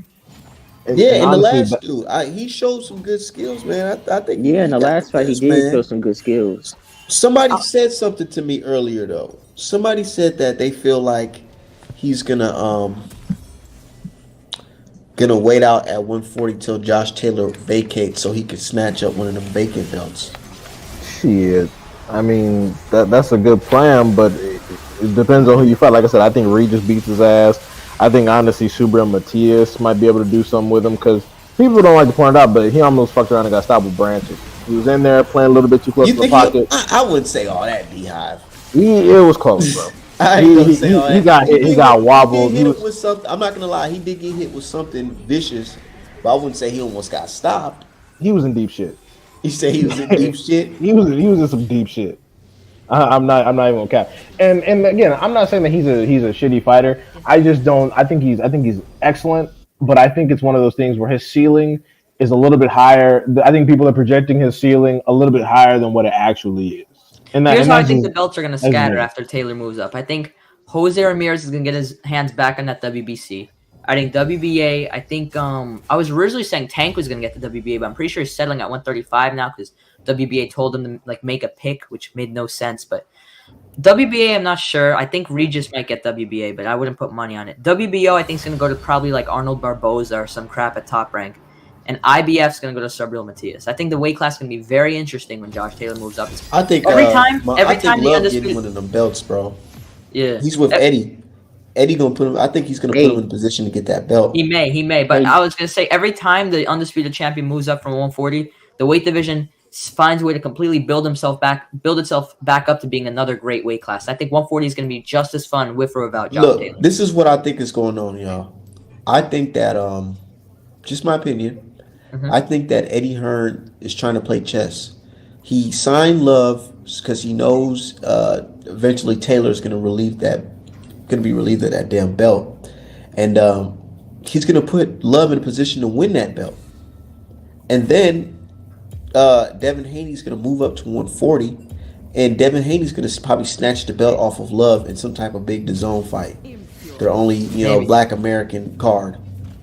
Yeah, that'd be cool. I think Haney may have to fight. They may have to do a cross promotion because I'm pretty sure that Jose Ramirez is going to find himself back with that WBC belt. I think Bobby Arum's already planning it out. That I'm pretty sure Ramirez and Pedraza is a WBC eliminator. Yeah. So they're already saying, and Ramirez is a WBC champ for a while, so they're trying to get him to regain that belt when Taylor moves up. You think Ramirez going to fight Haney if he becomes a WBC champion? Yeah, I don't think he's the type to duck it, but I don't think he's going to be eager for it. But I think they're going to. You think Bob Arum is going to put his fighter in a fight like that? I don't think Arum would. I just think somehow it may happen. You got to start asking when you talk about Top Rank. It's gonna be interesting if because I know that one of the first title defenses that Subriel Matias is gonna have to do, because he's on the the Showtime side, is probably gonna be either with Robert Easter Jr. or Brandon Lee. Don't forget Ponce. Y'all forgetting somebody. Y'all forgetting somebody. Right. Y'all forgetting somebody. Who? Gary Antoine Russell. Oh right, he gonna fuck around. I'm pretty sure Matias and Jeremiah Ponce were supposed to fight for that vacant IBF. I don't know what happened. Remember Ponce, the guy that stopped Lewis Ritson? They were supposed to make an eliminator, but for some reason it didn't happen. Well, even if let's say Subriel gets, because I know he's right underneath Subriel for the IBF, Subriel gonna beat his ass. That's not an issue. But anybody that Gary Antoine fights up there is definitely in heavy danger of fucking losing. So yeah, he gonna have one of the belts. Yeah, if he gets a belt, it's gonna be like between him and Haney. I don't even know. Regis and Antoine. Regis versus Antoine. Antoine will get on his ass. That'll be a good fight. Regis struggling to make 140 though. I mean, his last couple of fights been at like 143, 144. And that's why our man been cooking him. Be a top killer at 147 eventually. Our man been cooking him. He been talking about my weight loss diaries and shit. Yeah, I ain't gonna lie. I fuck with a Regis, but I just didn't like that video, man. I just felt like if you got to do all that to make that weight, you shouldn't be in that weight class, bro. Yeah. Hey, did y'all see that tweet that said he got dudes? He laying on the floor. We got the hot towel on his head. Yeah, this is my guy. He just helps me out. You know, he catches the sweat, off of my forehead. Make sure I'm all right. And I'm like, dude, I don't know about all that, dude. Like, man, you should be fighting at 147, man. Fuck it. I got a question. What fights would be good for Regis 147? I feel like everybody's scared to go to 147 as a contender because Boots is in the way. And they know the skill disparity from 140 to 147 is there. Like, I love 140, it's too deep. But the guys at 147 are killers. You think I'm lying, D-Hive? No, I'm laughing because the shit is true. I wouldn't want to see that crazy ass nigga. I'd bring a pistol to the ring. Did y'all see a tweet that said Josh Taylor would beat Earl Spence? Yeah, I see a lot of that, bro. I'm gonna keep it 100. My dream fight for Tank is Tank versus Josh Taylor. That would be great. Tank personally. Josh Taylor. I think Josh Taylor. I mean, Tank would stop Josh Taylor. I think that personally. I'm not saying Josh Taylor's a dog, but I think Tank. It'll be a good fight, but Tank will systematically break him down. I like both of them, but I think Josh Taylor would beat him. I think he's too big for Tank. I think he's too tall, too good fundamentals. He can mix it up. I favor Josh Taylor in that fight. I think the reason why Josh Taylor loses primarily is because, especially if you watch the Ramirez and the Prograis fights, a lot of his scoring shots is working on the inside. And I know that they're both southpaws, but when he comes in and tries to clinch Tank, that leaves him vulnerable for one of Tank's best punches. And I think that in between one of those situations where he either tries to clinch, because him fighting on the outside, I found, is where he was struggling the most with Regis. Him trying to play the outboxer. And that's when he actually got tagged the most, especially because Tank is a small target and Tank is going to have to work on the inside. And on the inside is where Taylor has thrived with previous opponents. I think it's going to be a situation where in between one of those clinch attempts, he's going to get a little too close and catch some shit. And I think that's going to be a wrap on the fight. Now, how do you guys think How do you Tank would think- deal with Taylor's power? Like, if he got hit by that if somehow he got hit by that uppercut, Ramirez got hit by, or just Taylor's power in general. Tank might get dropped, but you know, I don't think that it'll be enough to sleep him, I like to Tank knock has him a beard on unconscious. him, like,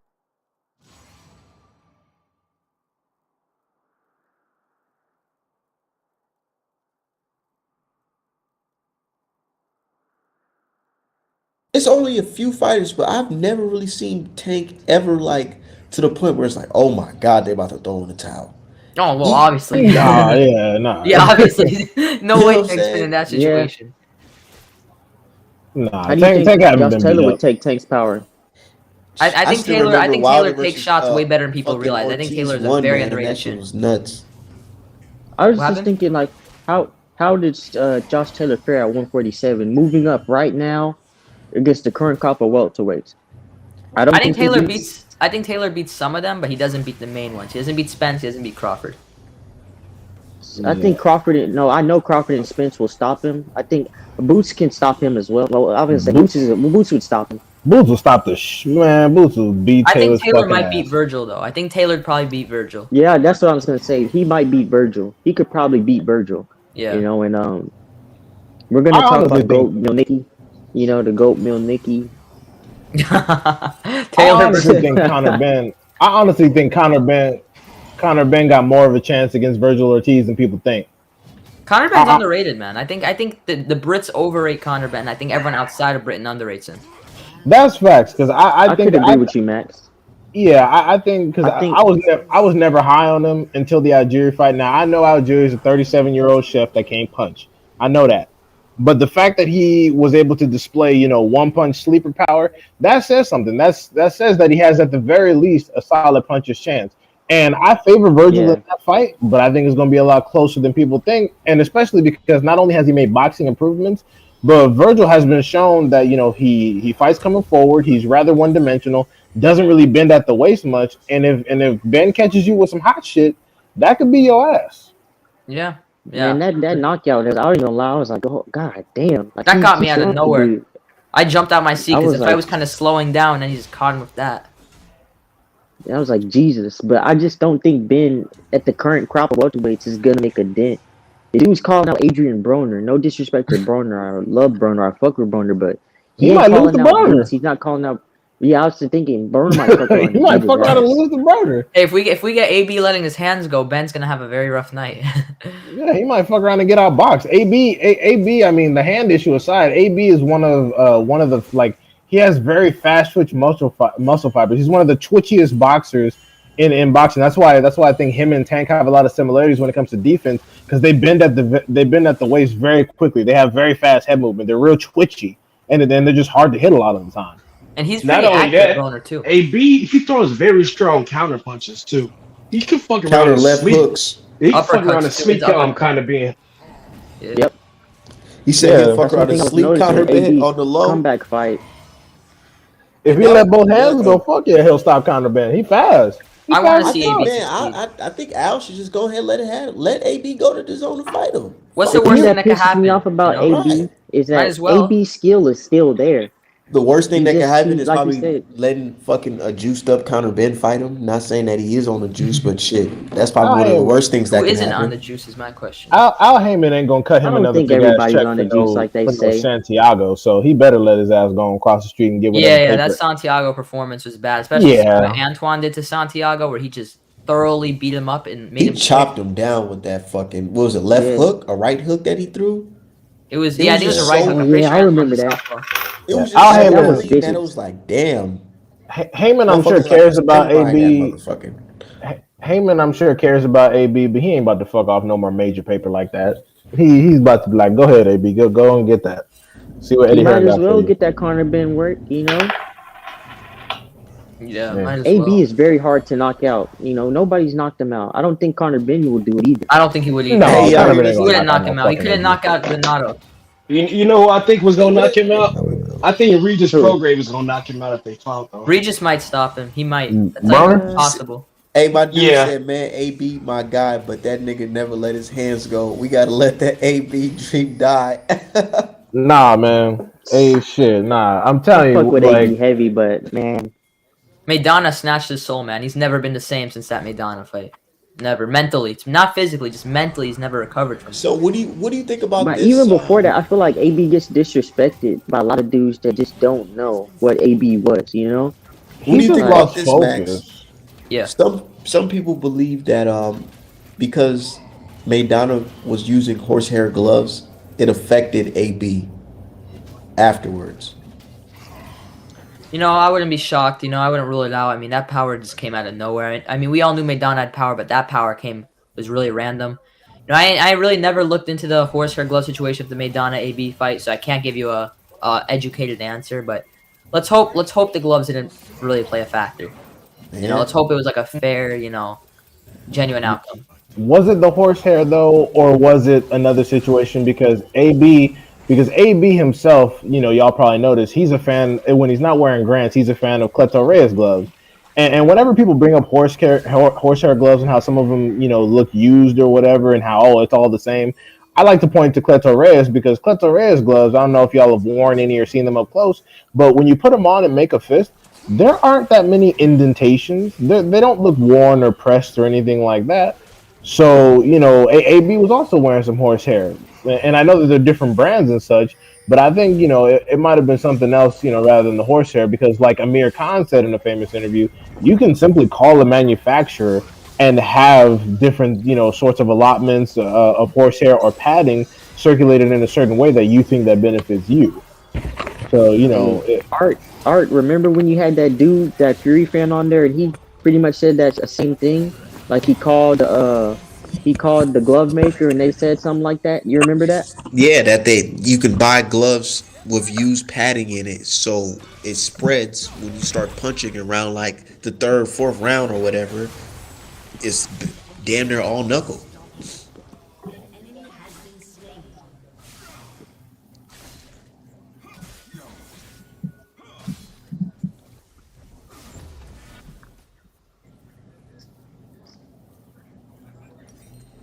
or you can skin them like they tried to do, or look at the Oshaki Foster situation and the Ramon situation. The coach caught them gloves right before the fight happened, and they had to go make them change into some other ones, and those were also Cleto Reyes.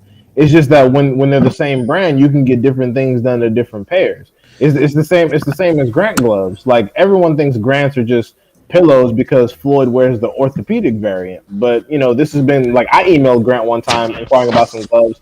But also look at Triple G. Triple G wears the Pro Puncher horsehair version, but you can't tell because they both just look like Grants. The same as when Oshaki Foster fought that guy, he had two identical pairs of black Cleto Reyes gloves, but one of them the commission rejected after inspection and made him put on the other pair. Yeah, so, Boots also wears Grant as well, another big puncher. Yeah, and the thing, and we can't even tell what type. We can't tell if it's either orthopedic foam or the horsehair. It's hard to tell. Mm-hmm. Nah, I like horsehair. Horsehair's fun, and also one of the main things is because when it comes to power transference, one of the primary reasons I believe why Tank broke his hand is because Tank was wearing winning gloves, and when you're impacting a bag or a person with the foam, I apologize. It's all good. It deflects it deflects a lot of the energy as opposed to transferring it onto the target. So Tank hit the forearm, and as opposed to transferring the energy, it deflected to protect Tank's hand, and it sort of bent it at an awkward angle. I only say this because I was using foam gloves on a bag, and I like fucking sneezed while I was throwing a left hook, and I hit the bag wrong, and then my fucking hand kind of deflected with the padding. But when I use the horsehair bag gloves, they just get flat on the target because it's transferring it directly into the bag. So that's why I say that. And also horsehair, you know, it does lead to knockouts and cuts and shit, and that's just gang. Yo, Art, man, I gotta hop off, man. You know, I appreciate you having me on here. I appreciate talking with you guys, you know, D-Hive and Alan, and I know Midwest just got in here, but I appreciate talking to you guys, and you know, thank you so much for having me on your channel, man. Yeah, no problem, man. No doubt, For sure, later. All right, man. Be safe, Max. Thank you. I appreciate it. Have a good one. I like that little nigga. But I like horsehair. Cool. Horsehair is cool.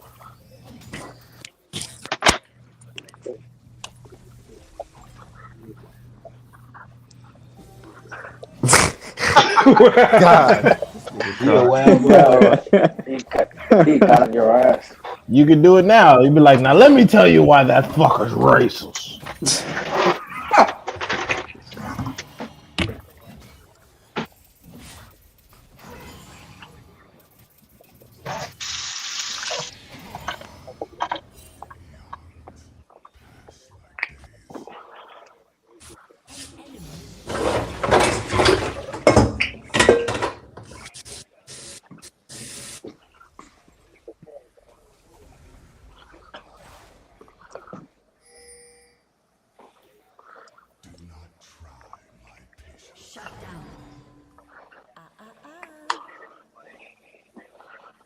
Yeah, I feel you. Absolutely. And even a lot of a lot of individuals in his base. That's why I said that he gets a lot of flack. I said he gets a lot of flack because of the people that gravitate toward him and associates, and I said I didn't want to assume his politics, but people gravitate toward him when he says certain things, and that's why he takes a lot of indirect flack that are meant for those people directly. But and also, like I said, he's a fucking content creator. So he tries to keep open channels and make sure that all audiences can reach him and shit. And not only that, he only 16 years old. Like he can't fully tell judge good judge of characters and shit like that. I felt like people hold him to a different standard and shit. Like he only 16. Nah, that's a lot of times that's not an excuse. That's not in the Midwest. Hold up, that's not an excuse, Midwest, because me personally, I'm able to do that. I'm able to have a good judge of character, and I'm only 21. I was 16 5 years ago. I know every individual is different, but you from Texas and shit like that. But we all know how you grew up. This motherfucker say he lived next door to fucking who was the boxer? He lived next door to AB. Adrian Broner. Midwest. So we can tell y'all came from different upbringings and shit. Midwest. The reason why I'm gonna disagree with you. The reason why I disagree with you, because he does show to have detailed discernment when it comes to boxing. And also what you talked about, you just said Alan's from Texas. Max lives in Florida. Florida is one of the most politically contentious states in the union, and in fact, doesn't Florida single-handedly fuck up the presidential election damn near every cycle at this point? But shit, I never get into that because I'm from Indiana and shit like that, and it's a fucking red state. I say that to say that I strongly believe he is aware of the situation. I strongly believe he is aware of some of the leanings that the people that he associates with have. And like I said, he's a content creator, so if he wants to feed off of that to increase his following, that's what that is. If those aren't his true feelings and he's just using that to generate buzz, hey, do what you do. But I agree. But I do think that there is awareness there. A lot of those dudes that Max interacts with are always in my inbox, or even it's in the comments in Max and the D's inbox and Art's inbox. They just talk shit. And it's just like a lot of those dudes are suckers, man. And I don't rock with that. Max is cool. You know what I'm saying? You can't really, how I put it, you can't really stop your audience from, well, no, that's not an excuse. You can, because at the end of the day, I state my case every time I come on here. Y'all know how I'm coming. Y'all know who I rock with and why I rock with. But I've never disrespected anybody based off of those things, how they feel, unless they disrespect me. Like I said, when I talk this boxing stuff, I can see that. It's not personal. It's not personal. A lot of these dudes, they personally hate Wilder. They personally hate Earl Spence. Even Bud Crawford, they personally hate Tank. And it's obviously an agenda. It's obviously a shtick behind it. Whether it's Al Heyman hate, whether it's because Al Heyman is a black man that's moving shit. He's making shit shake, And I just can't rock with that side, because I wouldn't rock with those dudes in real life, and those dudes don't move like that in real life. I got into it with a dude today because of the way he moves, and Andre's his fucking cousin. But you over here caping for Canelo more than you do for Andrade. Well, that dude, that dude's been fucking garbage. So that's why he doesn't want talking. Like him and fucking and Vivian always ride my case. But I'm like, bro, like both of y'all were just anti-black. Vivian, who is that? That's the Vivi dude. Because the only reason I even know Vivi is because Vivi was one of the hardest Tyson Fury supporters, constantly in Art Man chat. constantly just like, oh, Tyson Fury is the GOAT, da da da da. But he got himself a little spot on Chicken Talk now. He around some black people, so now he got to try to erase all that bullshit. But sound like Aki TV to me. Yeah, but he said he sound like Aki TV to me. Was Aki TV supporting Tyson Fury? No, I'm not. I'm talking about like how he switched up. Like before he. I don't remember him before his boxing situation. Oh, I do. What was he on? I think he started off on Dante's, if I'm mistaken. Well, I can't really remember. He that one who got the intro go burn, burn, burn, burn. Cool, we got the intro. He started off on his channel. But yeah, before that, he used to like shit on Terrence Crawford. Terrence Crawford's ducking Felix Diaz. He don't want to face no real competition. He's a ducker. And Terrence Crawford going there, he beats the shit out of Felix Diaz. That's not a good win. That's not a good win. Yeah, Terrence Crawford. I don't think Terrence Crawford is personally ducking any damn body, but you know, I think that some of his business decisions are a little disgruntled. But yeah, no, like what Crowd was saying about the Isan, that dude's got some serious psychological fucking problems, to be honest. I like Isan. He knows boxing up. See, I'm different. Like, I don't know. Like, I know who Max is on Twitter. I'm cool with Max. I truly don't know who his followers are, though. That's why you have to follow his followers or this and that.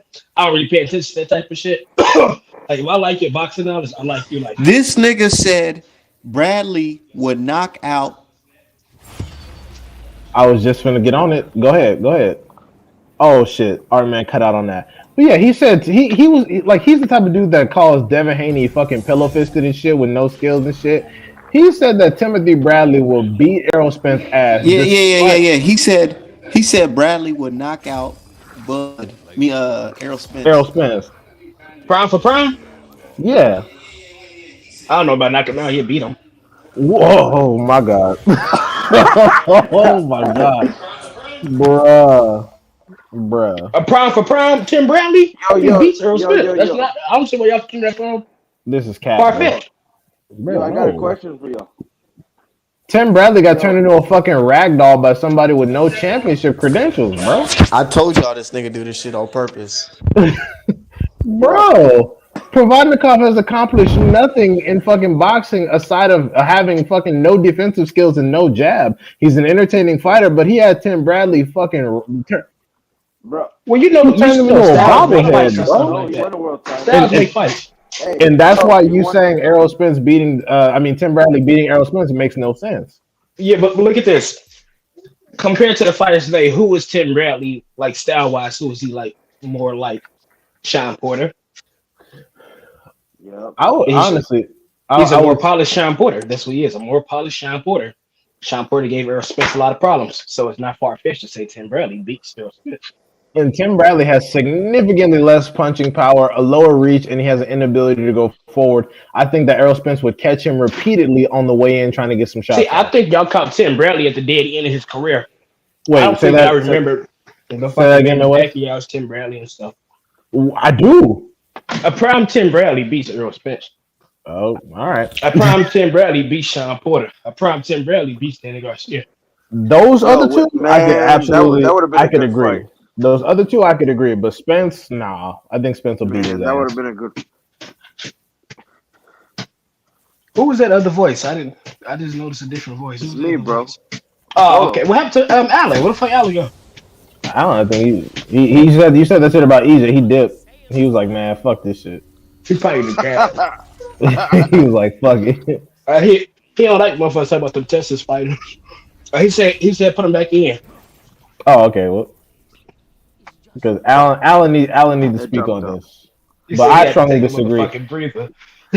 Especially when he got a draw with fucking Diego Chavez. No, that was a Julio. No, are you talking about Sean Porter or Timothy Bradley got a draw? Timothy Bradley got a draw against Diego Chavez.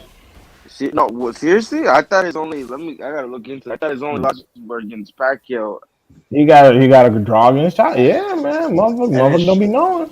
But my thing, the thing y'all praise Earl Spence on, Tim Bradley already did that. Yeah, Sean Porter got Manny Pacquiao. Y'all like that? Tim Bradley beat Manny Pacquiao. Yeah, Sean Porter got a draw with Julio Diaz, though. Beat Lamont when he was Peterson. a coming up prospect. So I mean, not Lamont Peterson. What's the nigga name? I was gonna say Sean Alexander. Devon What's wrong with me? Alexander. Yeah, Devon Devin Alexander. I was gonna call that nigga Sean Alexander. It don't matter what you say. Tim Bradley ain't beating Earl Spence. He beats him, bro. And it's not. It's like that's No, not a he knock don't. against him. Tim Bradley's a legend. There's nothing wrong with losing to a I legend. know, but But the thing is, you're making an argument based on styles. You're Yeah, making but he your has an argument. opinion. You're making your argument based on styles, and it's funny because I think that styles is exactly why he loses. I think that the styles matchup is exactly why he loses. I think that. I mean, that's all we can do is base it on styles. Is like they not. Who like, would have won in a like- match between Sean Porter and Timothy Bradley? What do you guys favor in a match? Bradley. I favor Bradley on that one. Same. Yeah. Bradley. That'd be Bradley. a good ass fight. That would be a good ass fight. Right. You're crazy. I think Bradley could get the better of that, and I think it's gonna Bradley. be a no contest. Oh yeah, headbutt. Two big head niggas. Yo. Fucking kill each other.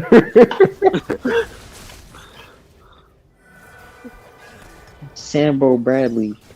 Man, fuck Sambo Bradley, man. Not as a fighter, as a commentator.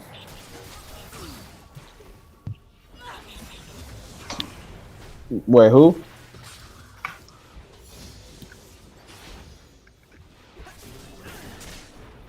Provodnikov came close. Fucking The Russian dude. Pacquiao. I mean, he got a split decision against Marquez, so that was dangerous. He got a split Marquez- decision that against was a good Pacquiao fight. too. I don't know. A lot of people said that should have been a draw or Marcus, but I mean, I see what they. Yeah, that's what Pacquiao fans say. Yeah, that's what a lot of people said. Yeah, Marcus got robbed in a lot of fights, bro. He got robbed when he went to Indonesia.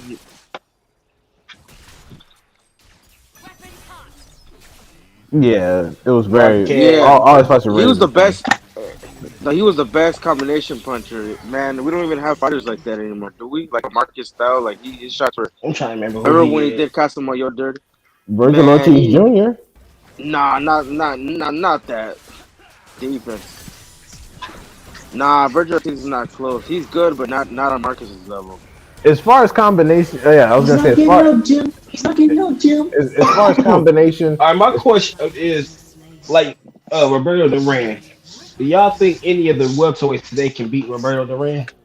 Ooh, that's a tough one. No, that's Probably a tough one. the closest one I could think of, style like Crawford. probably Boots. Y'all love EJ on the channel, I think.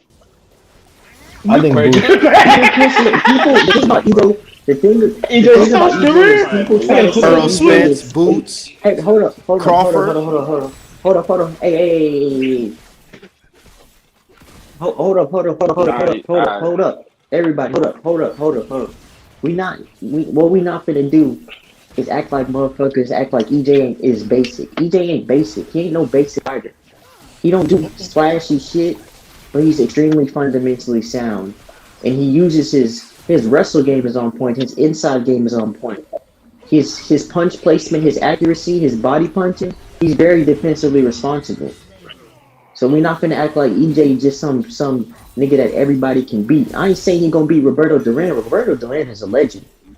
You know what I'm saying? I don't think a lot of fighters from today's era would beat fighters from the past because That's fact. of they're just it's a different The era. styles. But we're not gonna act like EJ is just. I done seen motherfuckers say Josh Taylor will beat EJ. I done seen motherfuckers say everybody will beat EJ until EJ Look, beat him. okay, better yet. The Roberto Duran that fought Tommy Hearns versus the Errol Spence that fought Mikey Garcia. That was at 154 though, wasn't it? I'm just talking about stylistically. What's up? I'm talking about the Tommy Hearns, Roberto Duran. And that was 147, That's right? a middleweight, right? Well, 154 for Tommy. No, it wasn't. That was at fucking 160. Honestly. Yo. That was one, yeah. That was at 160, I think, bro. No, that was at 160. Roberto Duran fought him at 160. Yeah, Roberto. That was the first time I heard. That was a middleweight fight, wasn't it? Yeah, it was. I could have sworn. It was. Yo, Hakeem. Yeah, it was. The fuck? Yo, Midwest. Yeah. Midwest. Super welterweight. Yeah. Oh, so it was at What? 154. Oh, my bad. How I do you think fucked up. Tito Trinidad and De La Hoya would do against welterweights? Well, he came Yeah, down yeah, after he yeah, got his yeah. ass whooped by Marvin Hagler. How would you think De La Hoya and Tito Trinidad would do with these welterweights? They both watch all of them. No cap, they would. Yeah. Tito Trinidad and De La Hoya. Ooh. Yeah, Trinidad. They How do you run think? through all these How do you think? Hey, James Tony, Bernard Hopkins, and Roy Jones versus Canelo and Bum Lovely. No, nigga. That's not.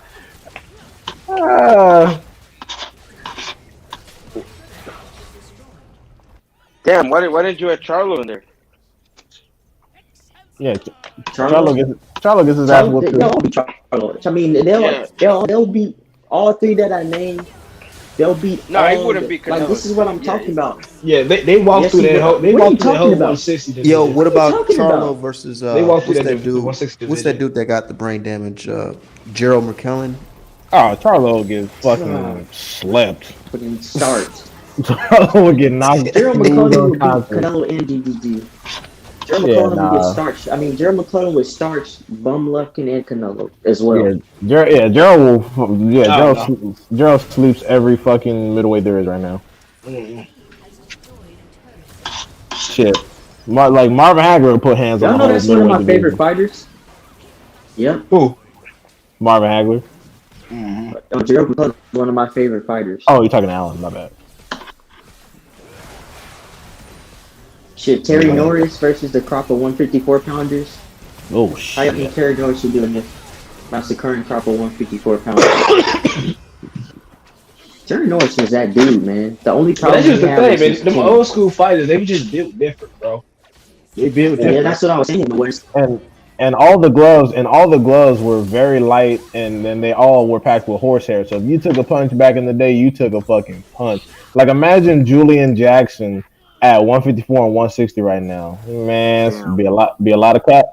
Look, Be a and then lot of I always bring this up, but Hakeem, I didn't hear your thoughts on this. What do you think about what Roy Jones said? He said he feels like the newer generation of boxers, we focus more on the strength and conditioning more than the skills and the technique. I literally just said that on your live like yesterday. I totally agree with him. These dudes get to a certain point in their career, they don't focus on like the little things, like the fucking techniques no more and shit like that. It seems like they just stay there. They don't elevate their game plans no more, shit like that. Yeah, they just want to. The game plan is to get a new strength and conditioning coach. Right. like Yo, I said, the uppercut, looping shots, and taking a step back, not smothering your work, all that shit's a lost art. And the fighters that implement those things show. Yeah, exactly. And the fighters that implement those things show definitive separation from the rest of their division. Like It's like we're so used to people just fighting in the phone booth style with the high guard. Yo, I got another one. That's my thing. Like no disrespect. Mm-hmm. Who would you favor, Brandon Figueroa at 122 versus Prime Eric Morales? Morales. I think Morales will get on his ass. Yeah, Morales. Barrera versus Gary Russell Jr. at 126. I was literally about to say that. I got Gary Russell. No, hell no. I got Barrera by knockout. You drunk? Hell no, I got Gary Russell. I would say him man. because them fighters back in the day knew how to cut the ring off real good. No, Barrera. You see what Barrera did to Nassim, bro. I don't care what you think. Nah, he'll beat Gary Russell. Oh no, Nassim versus Gary Russell. Nah, come on now. Gary Russell will fucking ice Nassim, bro.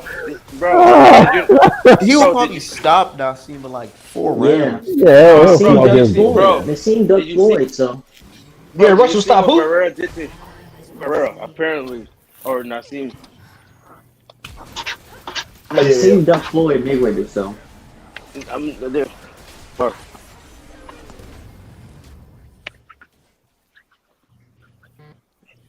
No, we do, bro. There's a couple fighters that have.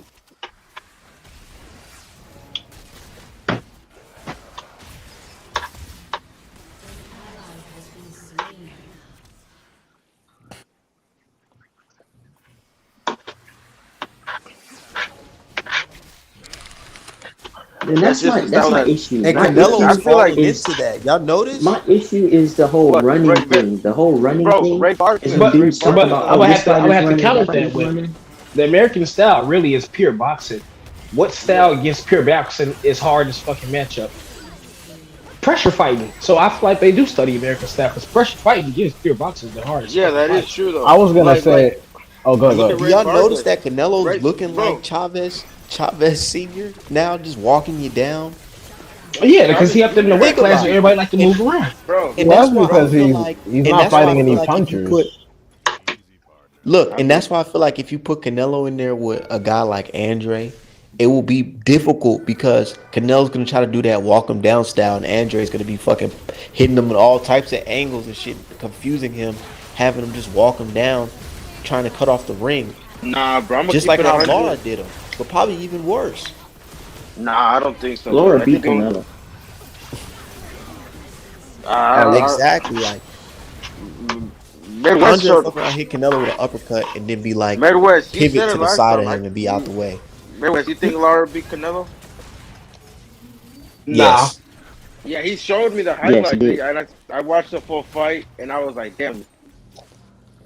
I watched the full fight. I'll say yeah, but I bought the pay-per-view, bro. why I they got the didn't give it receipt. to him. This is my thing. Bro, there were some rounds. If you think Laura beat Canelo, then there's no way you think GGG won against Canelo. No, it's not. Perfect comparison. It's perfect comparison. Yeah, that motherfucker's on his bicycle. Well, I'm trying to understand. I'm talking about the first Canelo fight. Canelo literally did what Laura did to him. Wait, I'm sorry, Midwest. Repeat what you just said right there. I said if you think Laura won against Canelo, then there is no way that you could think Canelo beat GGG in the first fight. Yeah, I don't think he beat GGG in the first fight. Yeah, exactly. Yeah. Yeah. So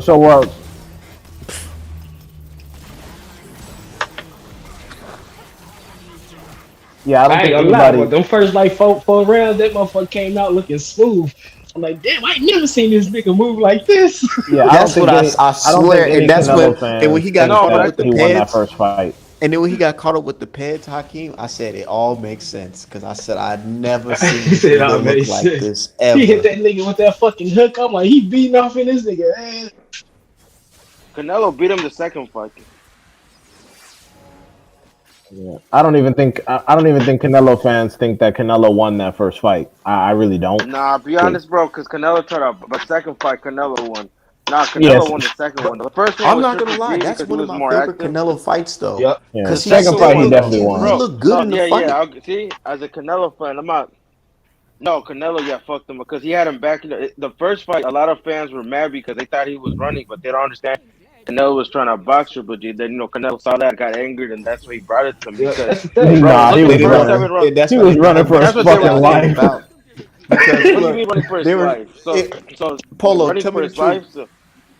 Polo, so running for his life. So Tank wasn't running away from cruising. Is that where? How was he running? Hold on 1 second. He was absolutely. He was absolutely. Hold on 1 second, y'all. Hold on. Backing up because he broke his hand. What do you mean, my mic? Hold on. Can y'all hear me? Yeah. I feel like a lot of Mexicans was angry with Canelo because Canelo was supposed to go in there and fight Triple G the same way he fought Plant, which is come forward. Hey, I ain't gonna lie.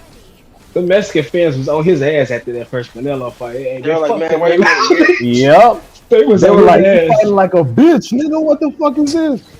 The Mexican, I remember them Facebook groups. The Mexican fans, at first he was Mexican. After that GGD fight, he was a ginger. He wasn't Mexican no more. He was a ginger. Yep. Yeah, it's just like how they did Laura.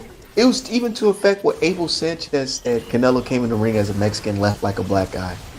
I just hate how the media just didn't even like bring that shit up. Like it's crazy, right? It's just like Laura. Laura was Cuban all the way up until he took a Canelo L. Then he was black. Yeah. Like, see, look, Canelo fucks up black fighters. Look at this shit.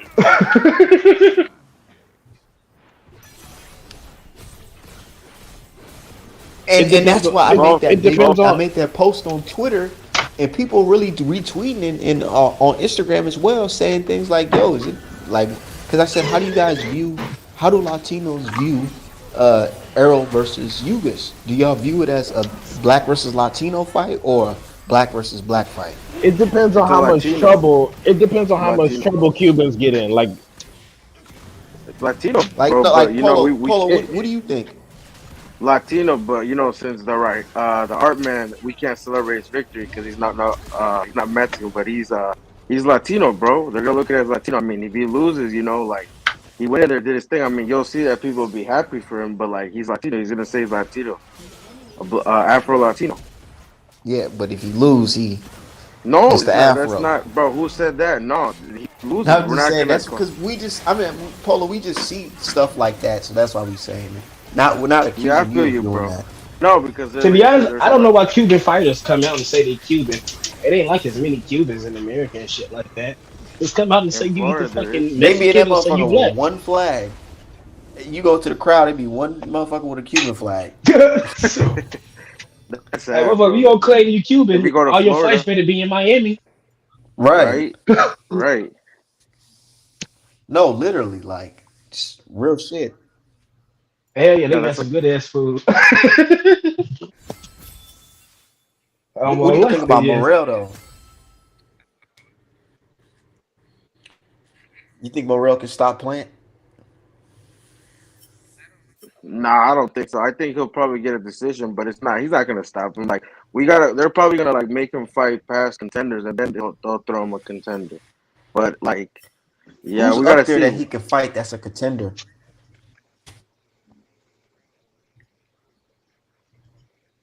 bro. But how is he? I mean, it's a regular title, but I mean, yeah, if you want to consider that a champion. Oh, he got that's opinionated to me. Oh yeah, if you ain't got a major title, you ain't a champion. That's just me.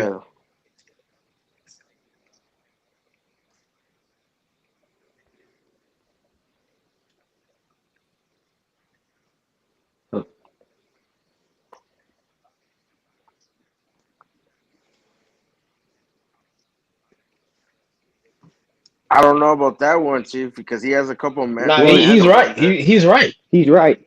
He's you know why the WBA Super was created? For Floyd. Okay, go ahead, Crot.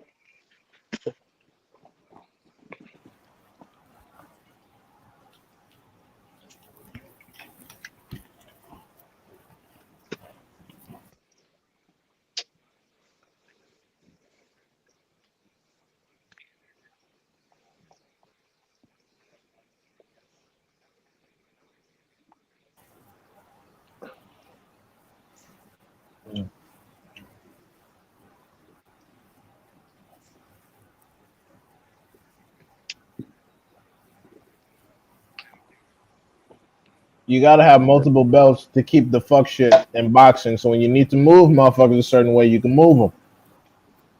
Yeah, but the WBA Super was created for Lennox Lewis. I was just gonna add that on. That was created for Lennox Lewis, like Crot said, to be able to unify for undisputed and not have any mandatories. Artman. Yo, Artman.